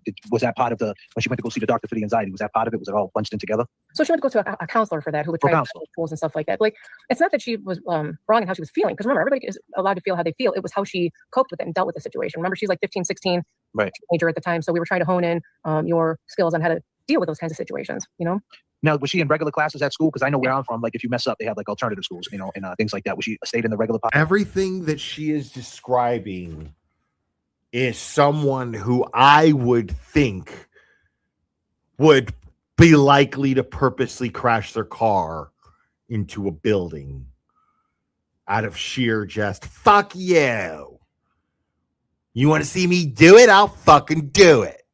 That kind of shit. Stop it. Like you're describing the person who would be most likely to do that. Is what you're doing. Yeah, and it's not narcolepsy, please. Out of the school, and she had good grades or decent grades and made it right through, no problem. When she applied herself, she'd be great, right? Yeah, it's like a tantrum. Stop it. Hold on, wait a minute. He's going too fast for me. Because we're talking about the medical diagnosis of Mackenzie Shirilla. Natalie, you pushed this narrative of POTS, and now you're saying that she has anxiety? It's 2026, lady. We all have anxiety. Talking about coping mechanisms and she's doubling back. Well, right. She's being like somewhat confrontational and like a little bit delusional, like, in denial, I'll say. She's trying to like downplay shit. I think she's just jumbling and mumbling a whole bunch of shit together because a lot of this shit is not relevant to the question. She's just adding. What question? I don't know if it's because there's some truth to it, and maybe later on it'll be something to tag on to, or it's just a distraction to just divert your attention somewhere else. Herself, she did really well, but she got average grades. Nice. Yeah. I mean, hey, you hit the bumpy roads for sure as a teenager. So we're right in that pocket right now. Kev, you want to ask her anything? Yeah. I mean, no. I mean, take it away, Kevin. I can understand a lot of it. Like, I mean, growing up and like you're saying, the era of no landlines. I mean, things were just changing for a lot of us, and even for us adults to adapt to it as well. Respectfully, fellas, what does this have to do with Mackenzie Shirilla killing her boyfriend and her best friend? We all grew up through that. This little dude, we all there's nothing here. There's no trauma here. There's no excuse here. What are we talking about, fellas? What the fuck are we talking about? We're talking about landlines right now? What? The very beginning of when this started, I said, what the fuck is going on here? What is the point of being here, having this interview with her? Hey, make sure to give this video a like, guys. I guess formalities and mannerisms. Like, I don't really think they understand the case. And if they do, it's like, I don't know. This is a little, I don't know. They don't. You're taking They're something cloud away chasers. from You called it from the very beginning. How we grew up to. You called it at the beginning of the stream. They're cloud chasers. And the schooling, I can understand. I mean, sometimes like, what it sounds like is maybe she just kind of, had that reputation as, a little tough to manage. You know what I mean? She was, she'd voice her opinion. Okay, let's do a drinking game, guys. Every time he says we're gonna take a shot, or every time he says we're gonna smoke take a hit of the blunt or a bowl pack, something. Because dude, what is he saying? Get to the point, Junior. Get to the point, Junior. He was tense in the time that he lit that cigarette, son. That was a fucking social cue if I've ever seen one. That is not to interrupt you, but some of the teachers there appreciated that strength in her and kind of try to cultivate that, help her grow and move through that. And other teachers, they don't, which is also okay. I can't imagine being a teacher in today's world either, so that's okay. This is the first time I've ever listened to these guys, but the vibe I'm getting is that these guys are actually what the JFK channel claims to be. That's the vibe I'm getting. That these guys have a certain level of street smart, but they also, their street smarts fucking tell them it makes sense to educate yourself on a case before you fucking talk about it and before you invite a guest that's involved in the fucking case, right? Ed Ford Dread, thank you so much. Natalie Mackenzie beat Kev in a spelling bee. Thank you, man. Yeah, these guys are like, they're calling this for what it is. They're like, what the fuck is going on here? Because obviously these guys are really, they've dived into this case. They really have been following it, right? And they feel some type of way about it. At least a couple of the guys do. One or two of the guys do, right? And that's totally cool. I'm the same way. When I follow a case, I get passionate about it. I totally feel that shit. So it's insulting to them to have these clout chasers reach out to this person, get her on there, and then sugarcoat everything and fucking walk behind her with a fucking diaper. You know what I mean? Like it's insulting to these people because they're like, I want to know what the fuck she's going to say about those goddamn phone calls. Because now there's all these phone calls that were just released that totally show that they're joking around. Nobody feels any remorse. They don't give a fuck. These people don't give a fuck about these victims who died. None. Zero. Too, but some teachers, they understood where she was coming from and they knew who she was like in here and kind of They're loved her called- for it and stuff. Other teachers just really don't. I think they're called YouTube streets. Yeah, I mean, and I can understand. That's a good you know, point. Good point, you Alan, know, good point. this, you know, as a stubborn child, let's say, or is she an only child? Does she have any other siblings? I'm dropping don't the wanna link talk to about that this. because I in need chat. That's fine. That's fine. That's fine. That's fine. Whatever you don't want to talk about, it's fine. Yeah. No pressure. We're just conversating. That's all. Yeah. PR I training, appreciate huh? it. I appreciate Yeah. it. The biggest thing that Absolutely, PR train club. You gotta remember, she's the one always coaching Mackenzie on the calls. Like, don't say too Good much. point. Don't talk about this. You know, don't bring up this. Don't bring Ruin up that. my Don't pod. say, don't talk about your case. Whatever. I have a feeling she's going to be doing that a lot. Yeah. that you know, I really that kind of come up, you know, throughout me, you know, kind of, you know, Fucking Kevin starting to realize and learn a little bit about this case is the POTS, the POTS disease. I mean, Oh, he brought it up. Okay, here we go. Maybe he's playing a fucking ploy, son. Yeah, you know, You're giving like, you're like, giving him way um, too much credit, guys. I'm telling you right now. You know, she screams only child the way she be acting and stuff like that. But I believe she is not. I won't put that, you know, information out there. Thank but, you, I Aldente. do believe she's the older sister. Right. I won't say realize too much. that, Right. you know, she might need to be tested, or was she tested for it? Yeah. Yeah. Yeah. Did she ever have any other episodes? Or I mean, is there any, you know, medically? I mean, is it documented at all? Or Sure. So Is it there's only so much I can documented? get into because we're obviously, as you know, in the Did they middle of test her the for it and case. write it Not gonna down? happen, but yeah, she was diagnosed in 2017 Yep. With POTS, and she has a couple episodes in some very scary situation, which led me to go get her tested, and it turns out that she does in fact have that.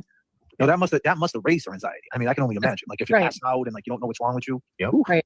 that must be tough. Because I know So to somebody get with POTS. diagnosed for POTS, you have to go through multiple doctors. Because I have somebody in my family diagnosed with it. It's not just you go to the hospital and they diagnose you with it. You have to literally go through a process. And people that have it in the comments still be in our comments and they'll explain it better than I Right. can. And it still has nothing to do with her taking 2 lives. Exactly, because that had and remember the prosecution. They proved that. Well, this is what they said. This is what's in. Right. She's been convicted of it. They said POTS had nothing to do with this. So Nothing what? to do with it. Nothing to do with it. Yeah, it's a Go ahead, moot DBS. point. Sorry. Yeah. Right. Yeah, it's a tough thing. It's It a can, fucking it can moot increase your point. anxiety because your blood pressure, it's up and down, and it makes you drops, feel like yeah. into your, like, right. like vertigo and all that, and not only that, you always anticipate. an Shut episode, the you know? f- Like, bro. that It makes makes me you scary, like, all the time, like, because you have to manage what you're eating and what you're doing and stuff. So you just They sound retarded giving this POTS thing any validity whatsoever. They sound moronic. have to be really cognizant of your what you're doing. Yeah. Right. You know, Sure. Now she was, and now, that was in 2017. How old was she in 2017? Was she 15 at that time? 15. Yeah, 15 years old. So she's going through that at 15 and having the anxiety, trying to get Yeah. through school. Yeah. And now she never got in trouble with the law back then. She never been arrested or anything like that. If you don't mind me Oh, asking, no, never, no. never. No. And she got her license in in Cleveland. Well, in Ohio, she was 17. She had her license, so you can get your license at 16 out there, or is it even younger? I think it's 15 and a half. You can get your temps. Wow. Yeah. So you got to go to driving school and things like that. Did she go to driving school and stuff like that? Mm-hmm. Wow. Good for her. So she was a go-getter. Good for Yeah. her. She's a mover and a shaker. What the hell is going on, y'all? I don't know. These guys are a little different, man. These guys are different. It's different, man. I don't know if he's trying to befriend her in a sense where he's trying to be sarcastic, where she can't tell and understand, or he's just really fucking Love you on, too, on the Krista. bandwagon. Thank Fucking you. Mackenzie Schiller and the fucking And bullshit. you know what's Bro. crazy? The mother said she's moving and grooving and shaking and baking, and that's pretty much what Kat said. That's how she was on the inside too. And we've seen how she was on the outside with the, you know, the social medias and the people and being social. And, you know, she always had to be the center of attention type shit. I feel like I'm watching Idiocracy. Like this is some kind of parody because this dude just literally asked her, "Did Mackenzie get her driver's license? Did she do the test?" And then she's like, "Yeah, she did good," and all this stuff. And this guy's like, "Oh, good for her." And he's literally laughing right now. I can't believe this. Yeah, she's a go-getter. Good for her. She's a go-getter, bro. I like that. Now, Oh, know, you with- guys with- don't with- know about the Randall show? You know, the bench trial. It didn't seem like really the defense raised any. You know, they didn't really raise the concerns of POTS. I mean, was there any reason for that? I mean, is it just? I mean, how did you feel? I mean, how did you feel about the, you know, her defense? So my husband and I were not in the trial. Okay. I didn't get to see what I'm going to cry again. I'm sorry. That's all right. Take your time. Yeah, take your time. Wow. I think I've seen this act before. Nobody buys that. I don't believe it unless I get a snot bubble. If I don't get a snot bubble, I want a snot bubble too, bro. Yeah, Yeah. You know that, man. You're gonna lose your whole jackpot, baby. To see what he presented and what he didn't present. want a Okay, so it was like snot too late, right? So You after guys you witnesses? Is that the reason why I you was. went I was. Where's the my tears, God, brother? bro? I don't see any crystal. Yeah, that's fugazi, bro. Crocodile tears, baby. And then my husband was having health issues and like a giant mess over this whole thing, so he couldn't sit in there to like handle his health, and he just he was in there some days, right? But so at the end of the trial, hold on a second. No, that's fine. Take your time. Oh, okay. So hold on a second. Take your time. Take your time. Take your time. No pressure. Yeah, on purpose. He didn't want me hearing what you're saying. There was back and forth with that one, okay, because there was a little controversy. Is that Sam in the background? He's in the corner. He's in the corner. He's in the corner chair, bro. Yo, listen, man. He's over there sitting and watching, brother. He's cooking, bro. Listen, this is what I was saying on the last one where we did the reaction to TMZ's interview. Yeah. They've come to some kind of conclusion where they're allowing each other to do this. For Yeah, some see, sort any of, I don't know, update, strategic anything that backing comes from out them. in this case, these But guys I are swear, following. This is not helping at all in any way, form, or fashion. And these guys, I don't see these guys going very far after this, brother. You think? They might get some views off of whatever it is that we're covering, but Oh, after true this, crime's man, gonna eat these guys up. The true they're crime done. community that are for victims, like even everybody in Christine Russo's community, all the people that support her, they're not going to be very fond of this group of gentlemen that's interviewing Natalie and boosting her ego at the same time. Well, the thing is, though, guys, I would normally agree with you, but the thing is they would have to, the crime community would have to give a fuck who these guys were first. And they don't. Nobody knows. Nobody cares. Like, nobody. Literally everybody who has covered this has gotten more views than they got for this.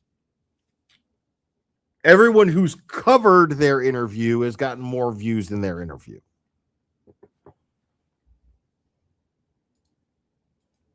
They're almost like doing it like almost like a Zane Lowe type of interview. Yeah, And they keep complimenting Mackenzie too. It's kind of weird.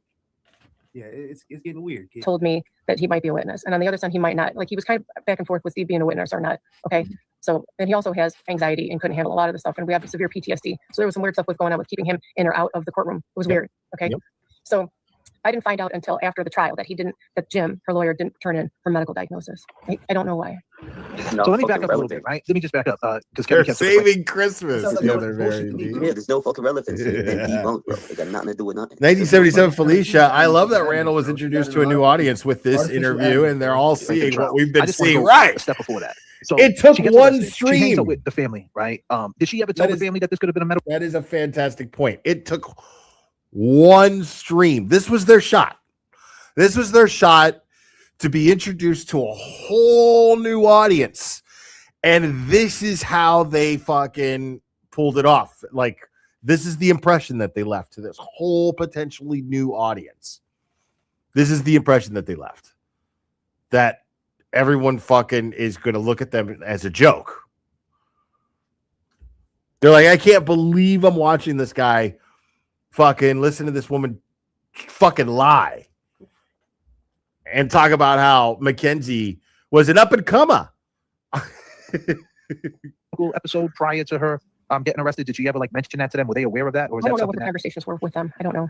So my next question would be, right, and that's fine. You don't have to answer that, right? But well, you did answer it. I'm sorry, but you know what I mean. I just want to say this. How did you get? You know, I'm gonna say something, right? But pay Okay. attention to the body language, man. Pay attention everywhere, everywhere. Trying as an adult, how does that juvenile hearing happen? Is there a transfer hearing where they bring doctors? Because in Massachusetts, I just want to let me land the question right. In Massachusetts, when you have a transfer hearing, they kind of bring in the doctors. I mean, because I under don't know where 25 they're years old, from. Your brain's not developed, right? So they bring in the doctors, they have evaluations, and they see if someone can be rehabilitated. Now, the reason why I asked you all the questions about school, being arrested, it seems like she would be a client for rehabilitation, right? She wasn't getting arrested. No, going to that's for detention, that's for doing all kids this that got molested their whole life. What are you talking about? Mackenzie Cirillo lived in Strongsville. Fucking Strongsville. She broke the worst thing she did before. The worst thing she did was kill Dom and Davion. Let me get that. Right, right. Oh But before my that, the worst thing God. she was doing was breaking into churches, and she was acting like an idiot. She's a bully. She got away with everything her whole life. Let's not forget that allegedly pushing the trees and the mushrooms to skip. Yo, these guys, they don't like Randall at all. Bro, people, holy shit. Oh, here we go. I think we got a super cat. Super cat. I think we got a super cat. Super cat. Super cat. Super cat.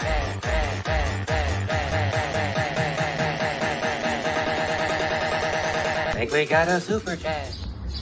How dare you? Rusty Bedspring, thank you so much. Hood Booger Interviews Network should shut down yesterday. This was awfully good for us. Agreed. Thank you so much.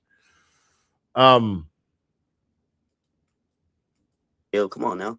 And remember the girl that hurt herself at the party too. That they tried to say Mackenzie Shirley saved. She There told might have people. been- Oh, go ahead, go ahead, go ahead. No, you good. No, you got it, bro. She told other people to off themselves, bro. That Remember her they take list? that very serious. Yeah, a she threat. did. It's like, She yo, did if you a tell lot. someone to do that and they do that, that's on you. You She get had a double kill threat. list. She had a kill list, y'all. Come on, what we talking about? She had a kill She had a hit list. list. Let's go. Wow. She had a fucking We'll hit cover that. And list. that's what they look Get into the in fuck Massachusetts. out Now, of when I here. looked at the Ohio law, they said this is this mandatory clause. All they need is probable cause, and she gets tried as an adult. Now, if you could, can you take us through that hearing and how did that hearing happen? The juvenile hearing to get bound over to an adult. So that's interesting too. So she had her bind over hearing, and during the hearing, the judge had determined that there wasn't enough evidence for the aggravated part, like, right, which is obviously great, right? So the premeditation part was removed because they couldn't prove that part because there was none. So that's good. And then the interesting part was I want to touch base a little bit on the coroner report change. I don't know if you knew that part or not. Did you read anything? Did you see Say that anything? again. Say that again. The coroner report change? I heard No, go about ahead. that. Go ahead. What the fuck did she just say? Did she just say what I thought she said, bro? I think so. Nah, Yeah, man. I don't know. Are you fucking crazy? Let me rewind this shit. A little bit on the coroner report change. I don't know what aggravated part, like, right, which is obviously great, right? So the premeditation part was removed because they couldn't prove that part. So there was premeditation after. So remember we were talking about this, Ronnie. We were trying to figure out to see if there was anything like that ever happening behind the scenes, because the premeditation part was something I was like, yo, how would they be able to come get her after she was already like there was so much time that she was out? What is it that during that investigation? I think I even asked Christine Plug, if I'm not mistaken. What is it that Yeah, took I place like these between guys. the time that the accident happens to the time that they arrested her in the investigation where they said, yo, we got her? There's something that showed intent and probable cause, I guess, to show that, she was premeditating this shit. And the fact that she went there a week before or 2 weeks Well, they before. had to get everything back. They had to get the black box information back. They had to get the license. All the yes. They got the phone, all the information with her driving under the influence. text of messages. marijuana. Hey, the threatening video, the phone call, him calling his mother scared for his life, her saying she was gonna crash the car before. Yep. Her scoping the scene out. They had to get all. You know how it is. They had to make sure they had everything. Of course, but just to even go to the premeditated part is just it just goes to show you here we are. We got some sort of clarification. Because there was none. So that's good. And then the interesting part was I want to touch base a little bit on the coroner report change. I don't know if you knew that part or not. Did you read anything? Did you see Say that anything? again. Say that again. The coroner report change? I heard No, about go ahead. that. Go ahead. If you don't mind sharing it, go ahead. If you don't mind. So during the bind over hearing, You have to find over. It went from accidental to. I know that's what I'm yeah. Sorry. That's all right. That's all right. These two, man. They can't even stay at each other's Yo, fucking she interviews. just checked him though, like, yo, I got it. Like, looked over her shoulder, like, the fuck out of here. Well, he's a cut, bro. He's watching Shoulder three men. breathing, Bro, he's watching three men. Like, hey, fucking breathing on her shoulder, bro. He's a press the cuck. shit out of her, bro. Yo, listen, man. If anything, they should have came up together. He should have been there with her. Right. What's going on, fellas? Good night. Right. What's going on? Yeah, we're gonna talk about what's happening. Instead, he come on, man. He goddamn put her up Just for the fucking online sale, trizzy. right? Online trizzy. Doing fucking, come on, bro. What is this? During the bind over What hearing, is going Could be on? the other side, Right. too. She might have been like, yeah, I don't want you on camera. I know I can get us some Chuck views. alert. You know what I mean? Just me on camera. Only me. Just sit there in that chair. Don't Sit in move. that chair. Right, you Be in that guys are chair. awesome. the coroner, what's he called? The coroner? Medical The medical examiner. Yeah, examiner. thank you. Thank Medical you. examiner. Yeah. So he was on the stand, and he was talking about how he examined everything, and they determined that it was an accident. Okay, so that's how it was on the coroner report change. How? I think in the beginning she's saying the ME, which is No, medical I'm saying, examiner. Of And then it course. changed But how is that relevant though? It's because not. I think what she's gonna say is it's not relevant. Let me shed a little light on this. The only reason, and because I would assume so, the only reason, I'm just guessing here, that it was put as an accident is because how would you see foul play from the coroner's report, from from a car crash? You see what I'm saying? Unless there was alcohol found in her system or something like that.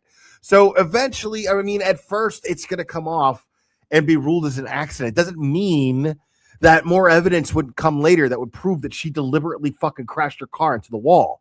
But based on the fact that based on the state of the bodies themselves, based on the injuries, why would you assume it's a homicide?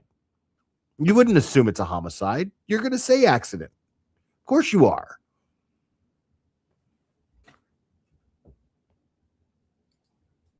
maybe they changed it after they got new information.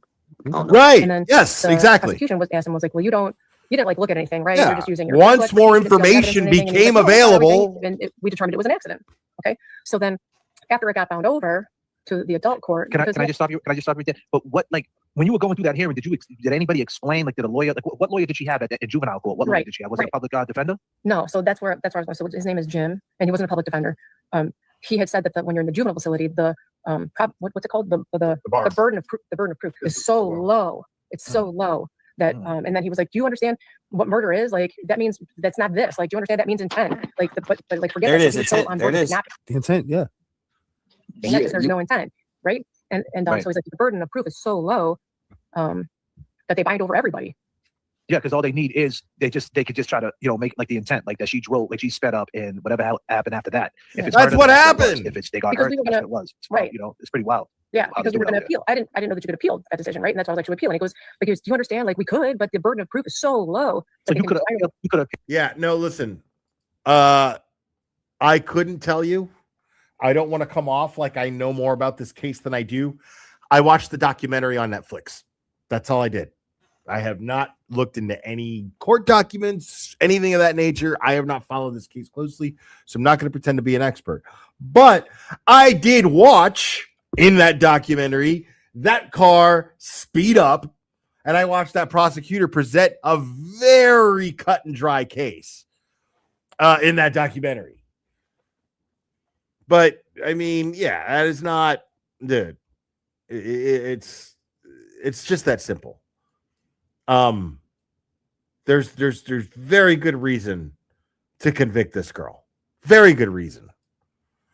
Now you could appeal the juvenile decision. I guess that's what he was. Yeah, but he was like, the burden of proof.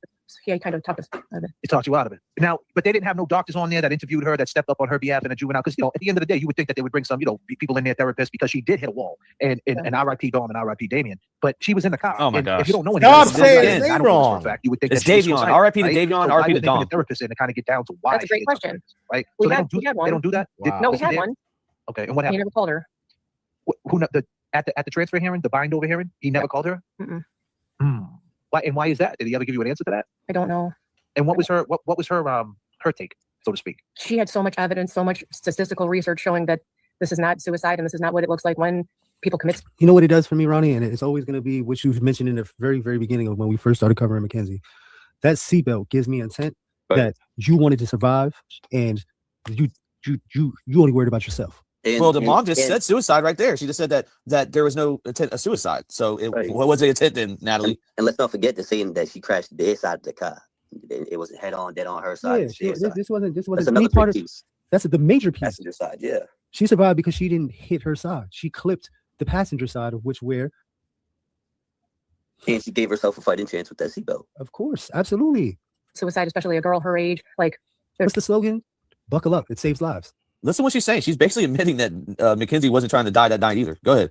There's no way. What was her conclusion though? Like her mindset, because she did go into the wall. She's saying it was just an accident, or she's saying that maybe something else happened. Like what was her take? She talked to Mackenzie. Oh yeah, well yeah. And what was her like analysis? It was on not Mackenzie? suicidal. It was not murder, not suicidal. It was an Okay, accident. Natalie, you're all over the place because now that would have helped you if you would have said if she was supposed to die with them. That would help you, you idiot. Or if she was just thinking about taking her own life, period. If it was, No, because it's still it solidifies. The more you let somebody talk, the more likely they are to say some stupid shit, right? You just let them talk. No. If she would have said that she was suicidal, then what that does is solidify that she intentionally drove her car into the wall.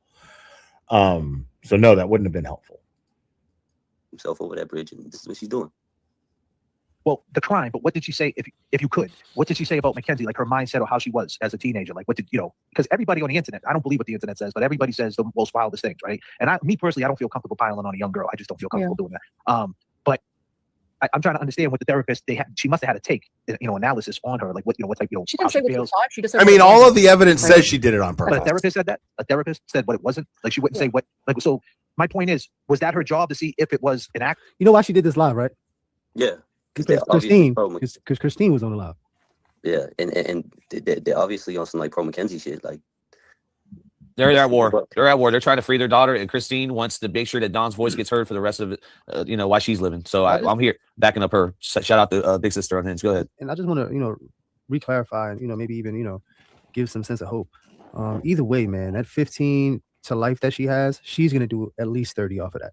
And I Oh, say for that because sure. one, she has never admitted guilt. She's never come up with a true story on any kind of like I was suicidal, I was under the influence, pots, nothing's designated to one specific thing. It's Why always, this happened. always throwing shit at the wall. So when she goes to the parole board, right? Yeah, the thing is, it's like, I mean, I could sum it up in just a second. Like, I could tell you right now that she is going to do at least 30 of that sentence because she doesn't realize that oh my God, I don't know what's going on, I'm just an innocent teenager act doesn't fly. It's over. Her chance to do that in court, that ship sailed. She's convicted. It's done. It's over. Nobody's buying it.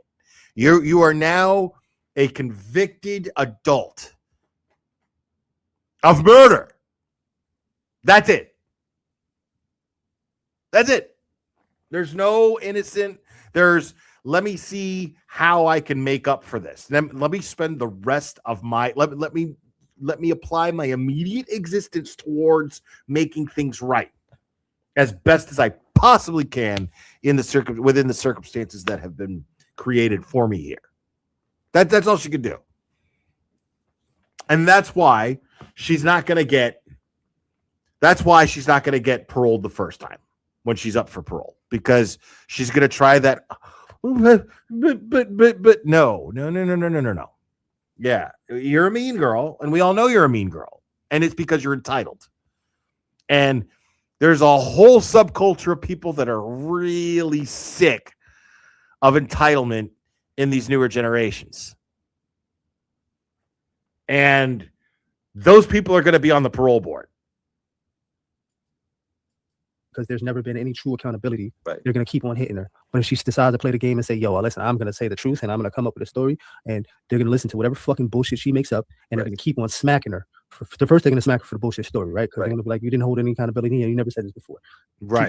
Then they're going to hit her when you come back 2 years for disciplinary. Come back 2 years for disciplinary. And then another 2 years probably for disciplinary. And then probably the next 2 years for the crime, nature of the crime. Then another 2 years, nature of the crime. And then it'll just keep on going until she's fucking old and gray. Yeah, bro. because in reality, there could be no growth or rehabilitation until you come to terms with what you did. You know what I'm saying? Her entire young life will be in prison. They're going to be able to get 30 out of her. Respectfully. Accident, or was it her job to kind of see the mindset of to talk about the statistics of the suicide, or like if somebody murders, like she's a behavioral health specialist. And she talked to Mackenzie? No, she talked to Mackenzie after. Okay, not during. So she was just there solely to talk about what a typical suicide murder accident looks like, kind of thing. But that's what she does. And that's the issue, right? Because if she's just speaking on the case itself, what suicide looks like, then it's like in the hypothetical, like that's not what it is. But my point is, there was never a therapist that actually got on the stand and talked about what type of person Mackenzie was. So yes, but let me go back to that one. The other behavioral health specialist has also known Mackenzie her whole life, like her whole life. So she kind of had an insight on who she was too. But there was also one who was there, her counselor, and said that she's never seen Mackenzie to be suicidal, doesn't know her to be suicidal or anything like that. And she's talked to Mackenzie her whole high school life. And she testified. So what's the criteria? Now I understand, like, the intent is so easy, the intent to probable cause, but what's the criteria if you know? And did you get educated at that point? What's the criteria of the juvenile to be tried as a juvenile? Because under 25 years old, her brain ain't developed. Should she go in some type of treatment? You don't know. And this lawyer didn't tell you none of this stuff. No, he just kept telling us that the burden of proof was so low. That's all he kept saying. So is it fair to say, is your take today that they kind of fed you to the adult system, they didn't put up a fight in that transfer hearing? Because you only got one shot at that transfer hearing. I do feel that way, because I feel like we should have appealed it. I feel like and this is why I'm going to cry again, because I feel like so many opportunities were missed to show that this was not intentional, and we just missed it. Like we missed it by listening. Plug, Ronnie, you know what time it is too, man. Let's play chess. Not even forget her, man. But just hearing this out and hearing about how they, they kind of pushed her through to the adults, because if they would have been able to try her as an adolescent, she definitely wouldn't have got as much time as she's gotten now. Right. And I think that they saw what kind of person she truly was, right? Even though she was an adolescent. And, sometimes they do take into consideration the upbringing of a child and the circumstances of, environment and stuff like that. And, they might say, yo, listen, keep him charged as a youth. He's really in the capacity of, circumstances. He's still a youth. There's no ill intent where it's manipulation and fuck shit and not taking accountability. Whereas Mackenzie has not shown any of that. So they're like, yo, listen, put her ass in adults. Fuck that hearing shit. Let's get it through. And then once she's there, she's there. She's charged as an adult now.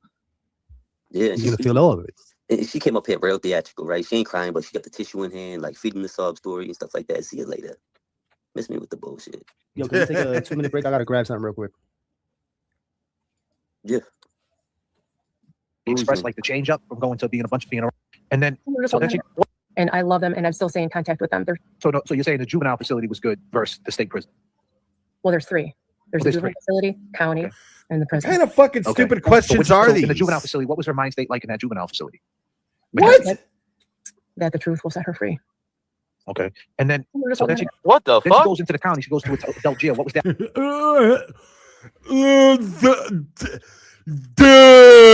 Is jail bad? Did she like jail? Did she like that jail better than the other jail? Are you fucking retarded? Yes, jail is bad. Jail sucks. Jail is literally the punishment that society uses to hold people accountable for committing crimes. You moron. Yes, jail is bad. Ask something that people fucking give a fuck about. You can't because you didn't familiarize yourself with the very case that you have this person on in regards to. So, okay. Like, did you ever like express like the change up from going to being a bunch of being around? Did she just break?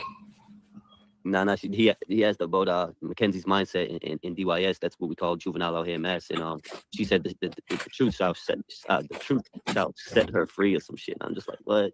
Like the delusion is real. You know what I mean? Well, when I heard her say that, I just thought about like, immediately the delusion is there, but like, they're still pitching that shit. This is why the accountability factor is always going to keep her in jail, because they're still trying to make it seem like it was an accident when they obviously had the proof to fucking convict.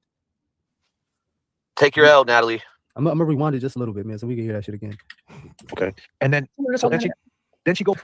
Okay, so in a juvenile facility, what was her mind state like in that juvenile facility, Mackenzie? That the truth will set her free.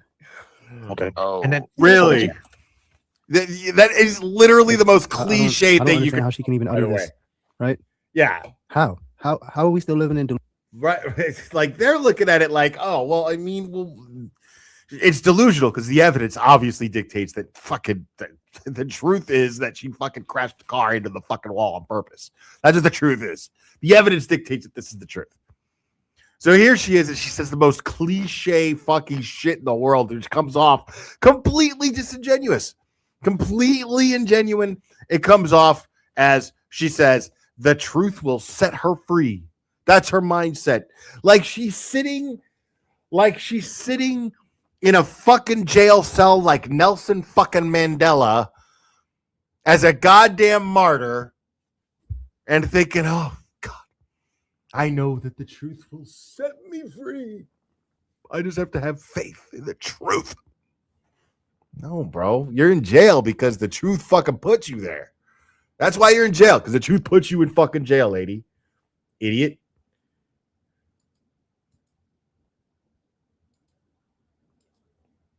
At for Dread, thank you so much. Jail is bad, okay? Yeah.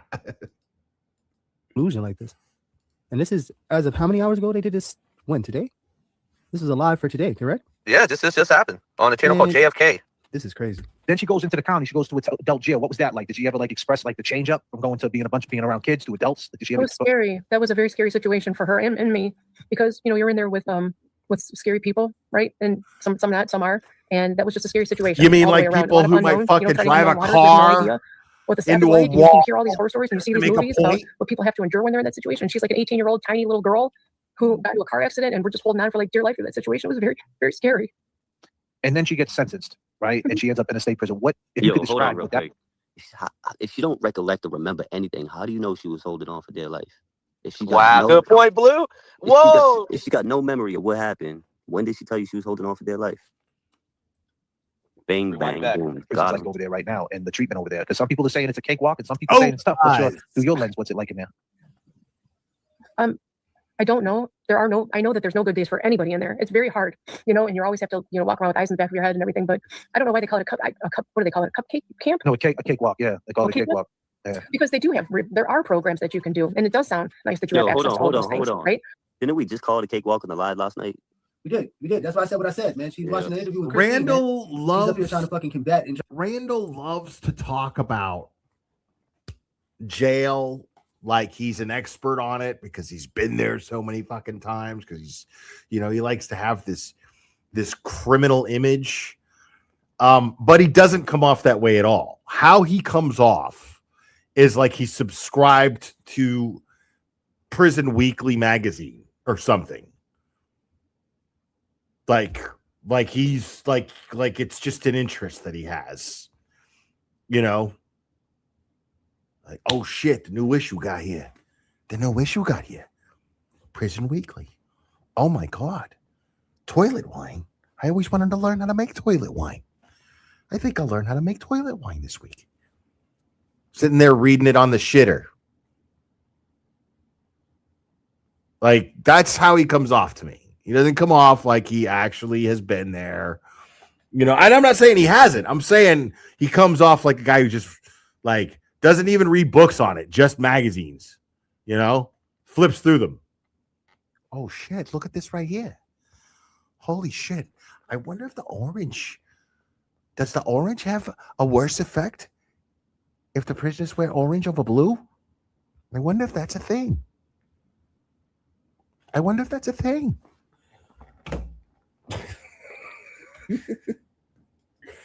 She's playing checkers, not chess, though. So it could always be worse. I always tell her, and everything that she's ever gone through, things can always be worse. No matter what you're going through, things could always be worse. I'm sorry, not subscribed to Prison Weekly. He's prescribed to Prison Weekly. For rehabilitation. When she can, you know, there's a lot of women in there, so it's hard. There's a wait list on a lot of those things. So when she can, she does, which is good. Yeah.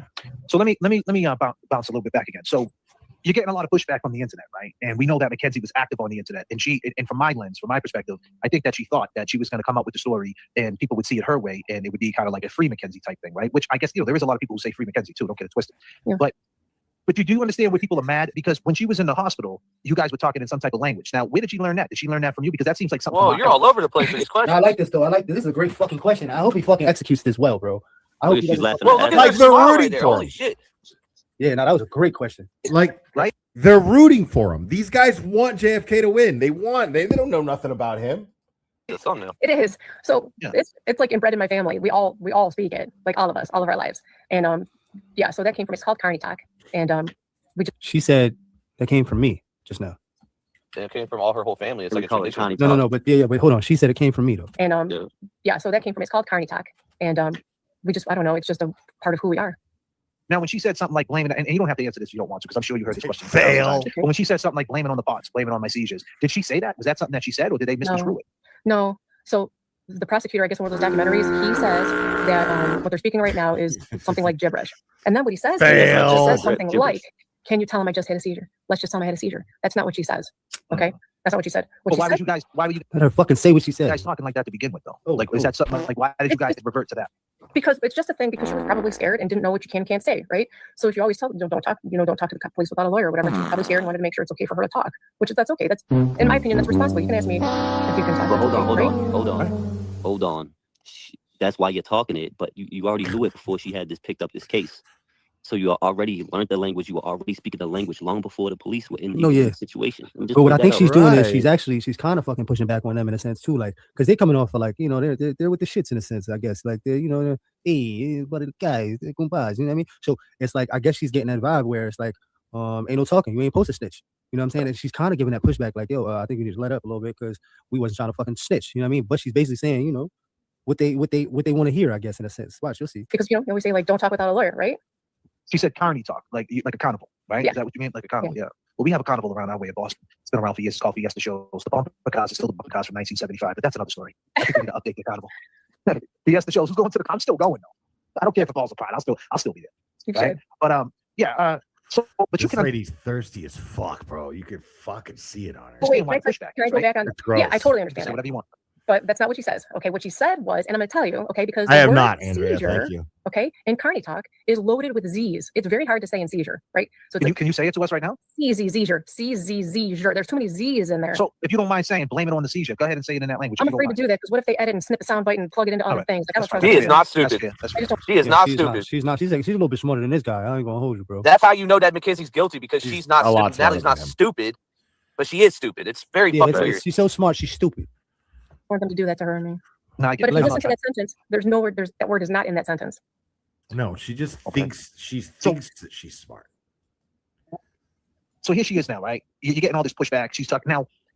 when you guys were talking about Kim Kardashian and all these different things, I mean, was this a way, a mechanism? Because the way I took some, I didn't hear all the phone calls. Let's be clear, ladies and gentlemen. I know there's a lot of phone calls. People are just nitpicking every single one. But the one that I heard about one from the UK, yeah, they're like just that, nitpicking. you were telling her, basically, you were telling her this is everywhere now. And I feel like, you know, you basically were trying to calm her down a little bit, and then people took it like you guys were laughing. I didn't really see it that way. My opinion. I did. So he's talking about our intro into the Christine. Okay, let me talk real quick. He's talking about our intro into the Christine Russo interview, where we played phone calls for Prison's Call, and they are laughing, like they're like happy that it got reported in the UK. Right. Yeah, they were giddy. Think shit's a joke. They were Yeah, they were super giddy about that. That was like an Giddy. achievement. That was like a goal hit. Yeah, But don't get it fucked up. We know what it is. We know who's who and what's what. Don't get it We know twisted. who's watching, man. Come on, man. Stop. Obviously. You know, you were saying that it's out there, the awareness is out there. She still stood on her square and said, "Hey, I'll tell the truth." You know, I don't. Yo, son is watching, bro. Get the fuck out of here, bro. You kidding me? The lingo is too familiar, man. Is my mic on? Am I bugging out? Yeah, you good. I don't really care about these dudes. We focus too much on these fucking dudes. All right, I The get it. But focus Ronnie, is am I now. bugging out though?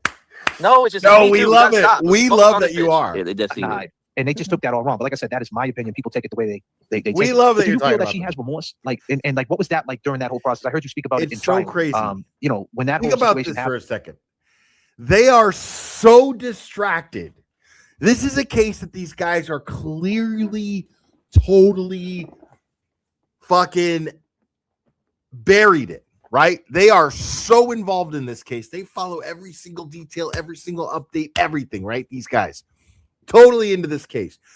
Way before the documentary probably even came out, right? Who knows? I don't know. But it's fascinating to me that this person who they believe to be the biggest fucking liar ever, right? This is the first time she's speaking in God knows how long, right? But they are so distracted by Randall's stupidity that they can't even focus on this person who they have been waiting to hear from speak publicly for God knows how long. Think about that. That Randall's stupidity is that distracting that it overwhelms them. They're like, I'm trying not to focus on these fucking retards, dude. Like, I want to know this. I want to hear what this. I'm trying to break down what this woman's saying, but I can't focus on it because these guys are too fucking stupid. It's amazing. And like, what was that like? Her going through, and then her handling, like she got broken. Like, what was that like? So I wanted to touch base first of all on the phone call.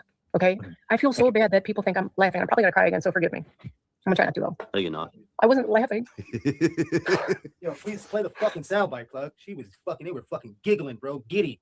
I wasn't laughing at the situation or the accident. Okay? Like, you can I wasn't tell really these laughing guys at all. are personally invested. After the car accident, They feel some type of way about this case. You know what I'm saying? And I get that. And I fucking, like I said, that is not criticism. Just about every case that I've ever covered, I felt somehow fucking emotionally, you know, I had my own feels about it. I only talk about cases that I get passionate about. Right? So I get it. So it's so insulting to them. Because you know they're sitting there going, dude, I would have fucking asked this bitch this. I would have asked her that. I would have asked her all this. They are like, it's a slap in the face when somebody who's just a clout chaser reaches out to her, and then she's just gonna fucking think of it as a way to just fluff her own shit up. And it makes them mad. I don't blame them for being upset about it. I don't blame them at all. Have they? Okay, that makes sense. Yeah, I get that feeling. These guys are clearly well-versed in this case. Very well-versed in this case. we've gone through so much, and the other families too, obviously. But we have gone through so many, like, oh my God, like what is happening? And so many scary, dark moments in time, right? And all those times, like there were so many conversations before those phone calls that nobody knows happened, crying, looking at pictures of his phone, listening to his music, going through memories, so many phone calls of right. Of She all of posted that it on together social and media. talking We about know. that nobody gets to know. So all people hear are the phone calls where she's in the trial, which is a terrifying situation. Okay. So when that phone call happened, I agree. Right. Right. So we're literally in survival Great mode. during that example time, right there. And we can't believe that any of this is even happening. Total And we're really waste. just trying to survive second to second. Okay. But we had so many conversations before those phone calls where we're like, it's okay, we're gonna be okay, we're gonna get like wrongful conviction people, that, innocence and things. And Mackenzie, she's 17 years old, right? So the first person she thought was Kim Kardashian, because that's who helps people, that's who raises awareness, right? So by the time that phone call happened, where somebody had told me that it reached, I don't know, I think it was some publication in the overseas. You have to celebrate the wins. You have to celebrate the wins, otherwise you're gonna get lost. What are we talking about here, bro? Celebrate what gonna get wins lost in the losses, like off of she's the bugging. death of, come on, And off what the is death Kim of two boys. Kardashian really doing? Nothing. Come on, man. Social media, man. In the dark, chasing the cloud. So when we got that news, I was like, oh my god, it's overseas. Maybe it'll get to her first before, so we don't have to. Because I don't even know how. Yo, these guys hate this lady, bro. It's fucking What hilarious. does overseas have to do with anything that's happening here in America? And They what just could love the that attention, possibly- bro. What could that possibly change here, right now, in the now of what's taking place? You got acknowledged and you were reported about in the UK. And they another just fucking posted him, stupid, yeah. spoiled little American girl who got angry and killed her boyfriend and his friend and Yeah. survived and trying to Yeah, lie over about there it. bragging and I mean, that's what it comes off Come on, as to Ellen, me. that's a stupid little American spoiled little brat girl. Come on, man. I wouldn't even know how to like reach anybody like that to help. So in that moment, I was a little bit thankful, shocked. I can't believe this is happening, that it might get to her before we even figure out how. That's all. It didn't mean disrespect to the families or anything. I would never be disrespectful to the families. Oh, Since we're in that stop pocket now, let me ask you that For being up here right now. now on this fucking podcast is disrespectful to the families. Are you kidding me, bro? Get the fuck out of here. this. What was Dawn like? They're not wrong. Oh my god, you can't do this to me. I mean, That's right. Yeah. Put her in a fucking corner. Make her sit in a chair. Sit in a chair. I mean, I'm just, I think it's only right, that, you're talking about how, you wasn't laughing. So why don't you tell us about Dom and how you feel about Dom? This is your chance. If, take your time if you want, I can't talk about them. Okay, that's fine. I'm in so much pain. I feel so bad for them. No snot bubbles. Where's the snot That's bubble? understandable. Them glasses got better get foggy, son. Them glasses better That's get foggy. Go ahead, Kevin, take it away. Jeez, I mean, 5150 cry. when you lay down that phone call and how your reaction was, I can understand that. I mean, it was just it's like screaming from the rooftops, and somebody finally heard it, and I get that. I mean, I could see your But you your guys are not emotion of- understanding. So the report was the actual case. It wasn't like Mackenzie Shirilla is free. It was Right. it was a UK publication reporting what happened of her killing Dom and Davion, not Damien. And another thing too is you're not this lady over here. All of a sudden now she's not even crying. You needed to suck that up and actually show. This is what we're talking about, Natalie. You need to Once call you that suck that out. shit up and fucking show some goddamn real remorse, you should win a fucking Oscar right now. Yeah, because like you said, it was about the case. So she's like, oh, maybe I'll reach out. How do you know she wouldn't reach out and help the victims' families? You know what I'm saying? This is crazy work. of it's getting out there. Yeah, these And guys are people- mad, other people dude. are listening, I don't other people blame are 'em. chiming in, and I wouldn't say that would be. I mean, why not say, come on, like, don't you feel like, you're up here, you have an opportunity to speak on these young men who died, don't you think people want to hear you talk about them what kind of way here? Like I would have pushed her a little bit.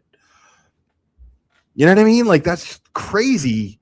And they're like, these guys are mad, and I don't blame them. I wouldn't say that would be a negative reaction. The other thing too that people don't understand is like And grief then- and trauma, and we have such And bad then PTSD. Kev chimes in with more absolute fucking nonsense, dude. It's like this, right? So there were moments. Y'all when have we no were mad- PTSD. Y'all haven't That's lived through nothing. shit. You don't know nothing about no grief and no trauma, bro. Still get to speak to your daughter and send her packages. Come on, stop. Yo, it, I've been through more shit in 1 year than they have in their whole life. The fuck out of here. Bad about what was happening, and that's okay. Like I say to everybody, everybody's allowed to feel how they feel. We are too. We're just like everybody else, right? So some of us were mad. Like when after the car accident happened, we spent every After the murder happened, after she killed these two boys, after she decided to have a fit of rage and drive her car into the wall and kill her boyfriend and his friend. Well, come on. every day with the families. Well, I try to get in So touch that's so let's stay there for a second, right there. Let's I think that's something that I haven't heard much of that from you anyway. So when the accident happens and nobody, and Natalie gets out Mackenzie gets out the hospital and things like that and is on the med. Why does he keep on using? I don't know, man. Everybody's hanging out. He does. And everybody's celebrating Dom and trying to get not over this, but trying to cope with this. Everybody's together. Everybody's together at that point. Yeah. So we spent every day together, like every day. The second we got home from the hospital, she wanted to go to the memorial and stuff. We were there every day, but leaving flowers. I'm gonna pull this comment up right here because like I said, I just want to. Oh shit! Look at that comment, Club. See that Well, comment right there? I mean, this isn't just like interviewing like 1090 Jake. This is like when you're interviewing somebody in true crime, and I wouldn't even platform her. First of all, I don't know why we're platforming her. If you're gonna platform her, then Christine Russo needs to be there. Right. Yeah. I mean, I feel that. But at the same time, it's like you can get her to talk. My take on this whole tragedy. Get her to talk. R.I.P. Dom and R.I.P. Damien. And third time he said to make the same wrong. Yeah. But I get what they mean. Like, I wouldn't want to platform somebody. My thing is the who's juvenile mindset. What's the criteria? looking Open for up dialogue attention. about what's happening to the kids out there. Social media, how they. Honestly, you got to chalk it up to bad parenting, man. Like, if we're gonna do that, I know he's got a spiel and all that, but honestly, it's bad parenting. Like, we can tell where the fuck this shit went wrong and what left because of fucking her adulting and her parenting. Right. Like, she hasn't taken accountability in any way, form, or fashion. She's still lying. She's still not even trying to even. Right. I hear you. This is where it takes place. He's actually doing a little bit of the work right here, but he's not really hitting the nail on the head because he's not saying, hey, it starts with parenting.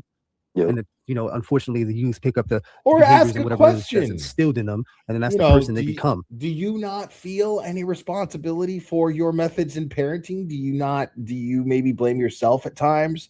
That's a perfectly legitimate question. You have this person on. This is what people want to know. Yeah, once you reach a certain age, man, I guess you're fixed to being that person, right? I guess a lot of people lose hope after a certain age. Like, you're unfixable. So, somewhere along the line, she could have probably been saved or redirected. But once you got this going on and hidden languages and the only way is to decide to change. She's got full control. Fact. How things start interfering with these kids' minds. That's what we're talking about. We also talk about Eddie O'Brien in 1995, a kid that did 30 years that was tried as an adult and should have he been tried as a juvenile. So everything is all together as one. But this right here is, of course, it's a jab as usual because that's what you get in live streams. It says sad JFK is allowing her to lie on his platform. How do you feel when people say that you're lying? And what did the social media onslaught? What does that feel like? If you could describe it. It's hard because so now just because he's having a tantrum and due to the fact that people are leaving him negative comments, he's like, well, I'm just going to spitefully give her a platform here to make herself out to be a victim. I'm going to let her Jen McCabe this on the stand. Jen McCabe on the stand this whole thing. That's what I'm going to let her do. I'm going to let her sit here and just because I'm spiteful because people are leaving negative comments, then I'm going to give her free reign to make herself out to be a victim of turmoil that she's receiving on social media. Hard because we're being judged on like if you knew me, like they don't know me, they don't know us, we've not spent time together, right? So how would you like it if they took and picked your worst moments and compiled it into a little segment? Dude, okay, all right, pause it right there. Okay, so my son getting into let's say like any hypothetical, like I don't know, freaking throwing a rock and hitting a window at the house. That is a low moment. That's a mess up. What Mackenzie did is something that can never be reversed. So lady, we're on your fucking bumper. Yeah. You can't come up here and start spilling lies. You are lying. And we're getting to know you right now. That's not who you are. But do you think that Mackenzie made a big mistake from trying to go to the internet, declare her name, and it kind of backfired on her? Oh, you mean her Instagram post? Like, well, which one? Like, she was heavy into the internet, or age, like, whatever it is. You tell me about it. Just being so much on the internet after the accident and not like letting it breathe, so to speak. Like, and then it kind of backfired on her. What parts after the accident? All the TikTok videos after she got better, or being in her. The shit they used in court against her, lady. The fact that she dressed up like a fucking corpse. What are you talking about? Hospital bed, being on the internet, going live, talking about things. Yeah. Just all that time after the accident. And then all of a sudden people hear a different version of the story saying that she drove and staked it out and this and that, and there's no remorse. And, and that now all of a sudden the internet starts turning, right? Like, did you know she was on the internet like that? And how did you feel? And how do you feel about her internet use? Was that an issue with you, or did you just let her do whatever she wanted? Well, after the accident, I mean, there are people that care about her and wanted to see how she was doing, right? So she posted those videos of herself laying in the bed or whatever for her family and people that care about her. So I didn't have a problem with that part. Well, what about those parts? Yeah, I think is that what you're saying? Bro, he's asking like 8 questions in fucking 3 minutes. That's not why she did that. He's asking so many. He's not even letting her finish the fucking answer the first fucking question he's asking her. Yeah, she had to double back. That's not why she posted those pictures of her laying in the hospital. She did it for sympathy. She did it to Sadfish because her entire existence is her social media presence. That's it. Stop it. With the whole, she wanted to share her progress with her family and her loved ones. No, bro. She did it to Sadfish for attention. She has her family's phone numbers, her family and friends who are going to call or text and ask, hey, how are you doing? Okay, you take a selfie and be like, I'm sad because I have a neck brace on, you know? And you do that privately. But you post the shit because you want fucking attention. That's it. Stop it. Call him and let him know, like, yo, listen, I need to answer this question that you fucking Right. You know what I mean? Like, And he it's crazy. still hasn't caught on. And it's crazy. She's saying, like, you know, they don't know me, but they trying to judge me. Listen, you got to remember, not only are we watching this, listening to this, but it's like, listen, we've seen the Netflix documentary. We've been covering these phone calls for months. We've heard enough. We've seen a lot. We've heard a lot. So we've seen and heard enough to make an assessment, an educated guess, if you will. You know what I'm saying? Like, respectfully. Yeah, if We you know got what any the fuck kind we're of talking sense, about. if you got any kind of sense, any kind of street smarts, you know what fucking time it is with this broad right here, man. You know what I mean? Like, come on, this right here, the audacity is just entertaining. You know what I mean? Yeah, we've been through the phone calls, every last one of them. We know who's who and what's what. We know what's really going on, you know? It's like how she just, all right, for instance, how I know when we talked, you told her to go have fun, which is understandable. You don't want to drown yourself in the sorrow and whatever. Yeah. I've been there, I get that. Oh, that's you. I was talking to. Hi. Yeah, Nice to meet you. So, like, for instance, That's Yeah, that's not homeboy sitting high in school the shit. chair. That's not high school shit. Come on, bro. Right. Wow. Hi. Oh my god. Her husband sitting in the chair, bro. Watch it. It's like, oh, God. Read that comment. Lives when she was getting. She laughed after victim impact statement. Man, come on.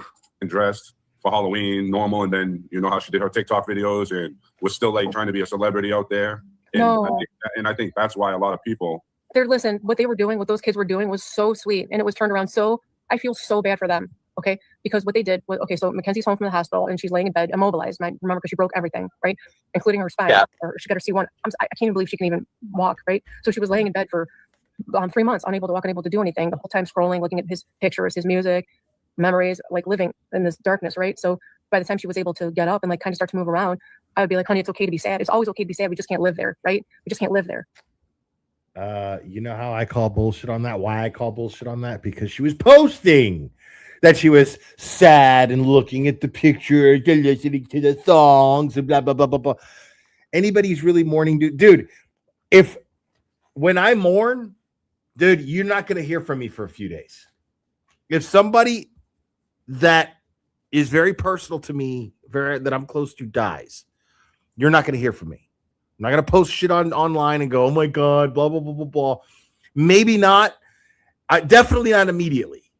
But I'm going to mourn, and I'm going to mourn alone. Depending on the friend or I've mourned a lot of people. You know, I've lost friends for stupid shit growing up. And normally, I get a bottle of something. I sit around. I cut myself off from everyone else for a couple of days. And I think about them. And I cry. And I get it all out.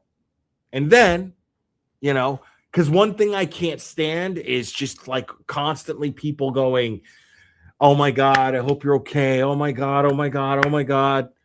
My condolences, thoughts and prayers, blah, blah, blah, blah, blah. I just don't want, it does nothing for me. It really doesn't. I don't need that shit. I don't want it. It's annoying. It's repetitive. And, you know, I'd rather have the option to not think about it and turn it off when I want, instead of turning it off and then someone texts me with, I'm so sorry about your loss. You know what I mean? I'm just like that. You know?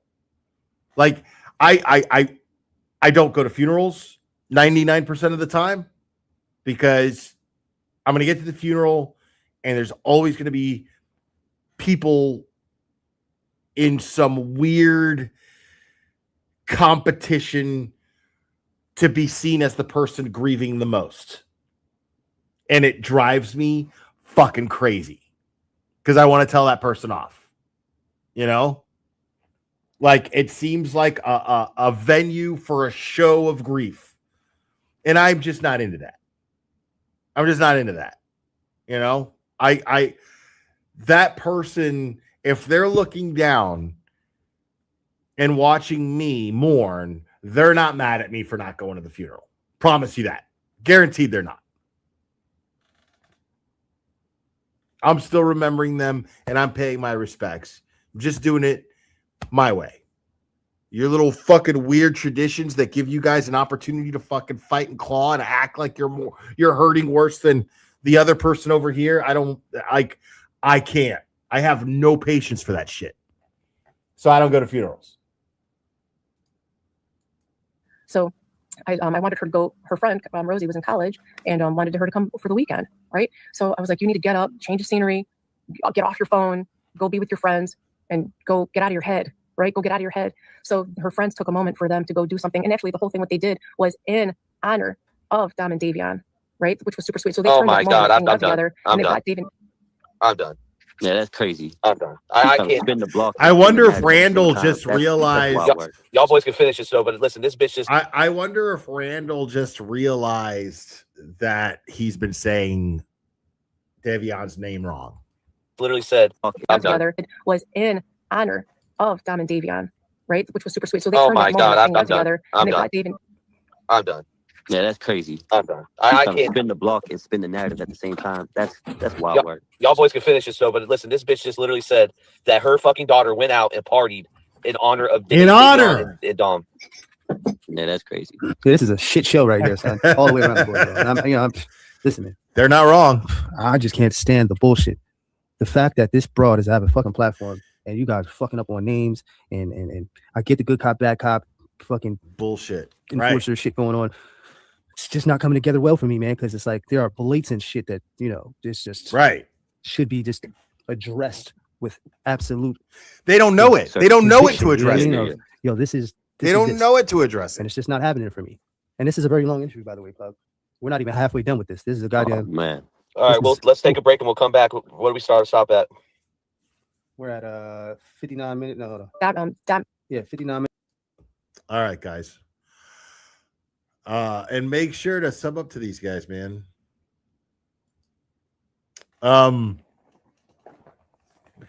Guys, that's it for me. I'm going to go ahead and wrap this up. You guys are absolutely fantastic. I hope you guys have a wonderful rest of your Memorial Day weekend. You guys are absolutely fantastic. Thank you guys for all the support. You guys are so generous, and I love you so much. And thanks for hanging out with me. I know I didn't make it, guys. Members, I know I didn't switch it over to members only, but I felt like in the spirit of the holiday weekend, we'd keep it public for everybody and have a good time. But guys, I remember it only takes a second to stay safe. And being retarded never stopped anybody from being a good neighbor, unless you're McAlbert or Randall. I love you very much, and we will do this again very soon, my friends.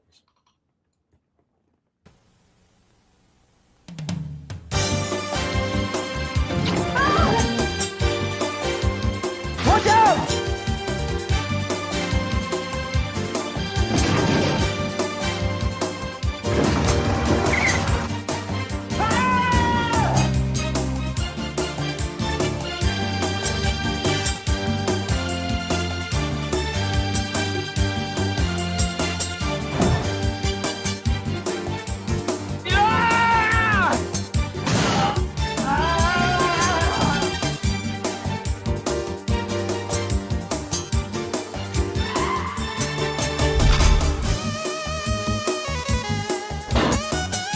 Hey, you guys are in here! Hey! Help!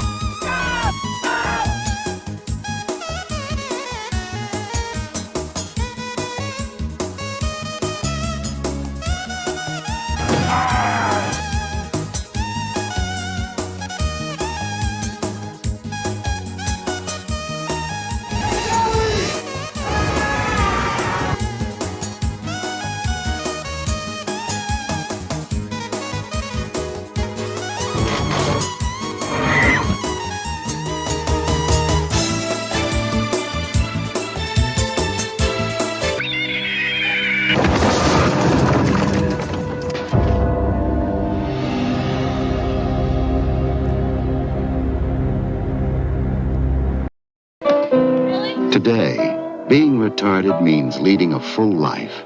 Retarded people go to work or school, just like their neighbors, and come back to a real home. A supervised home, right in the neighborhood, where they belong. Being retarded never stopped anyone from being a good neighbor.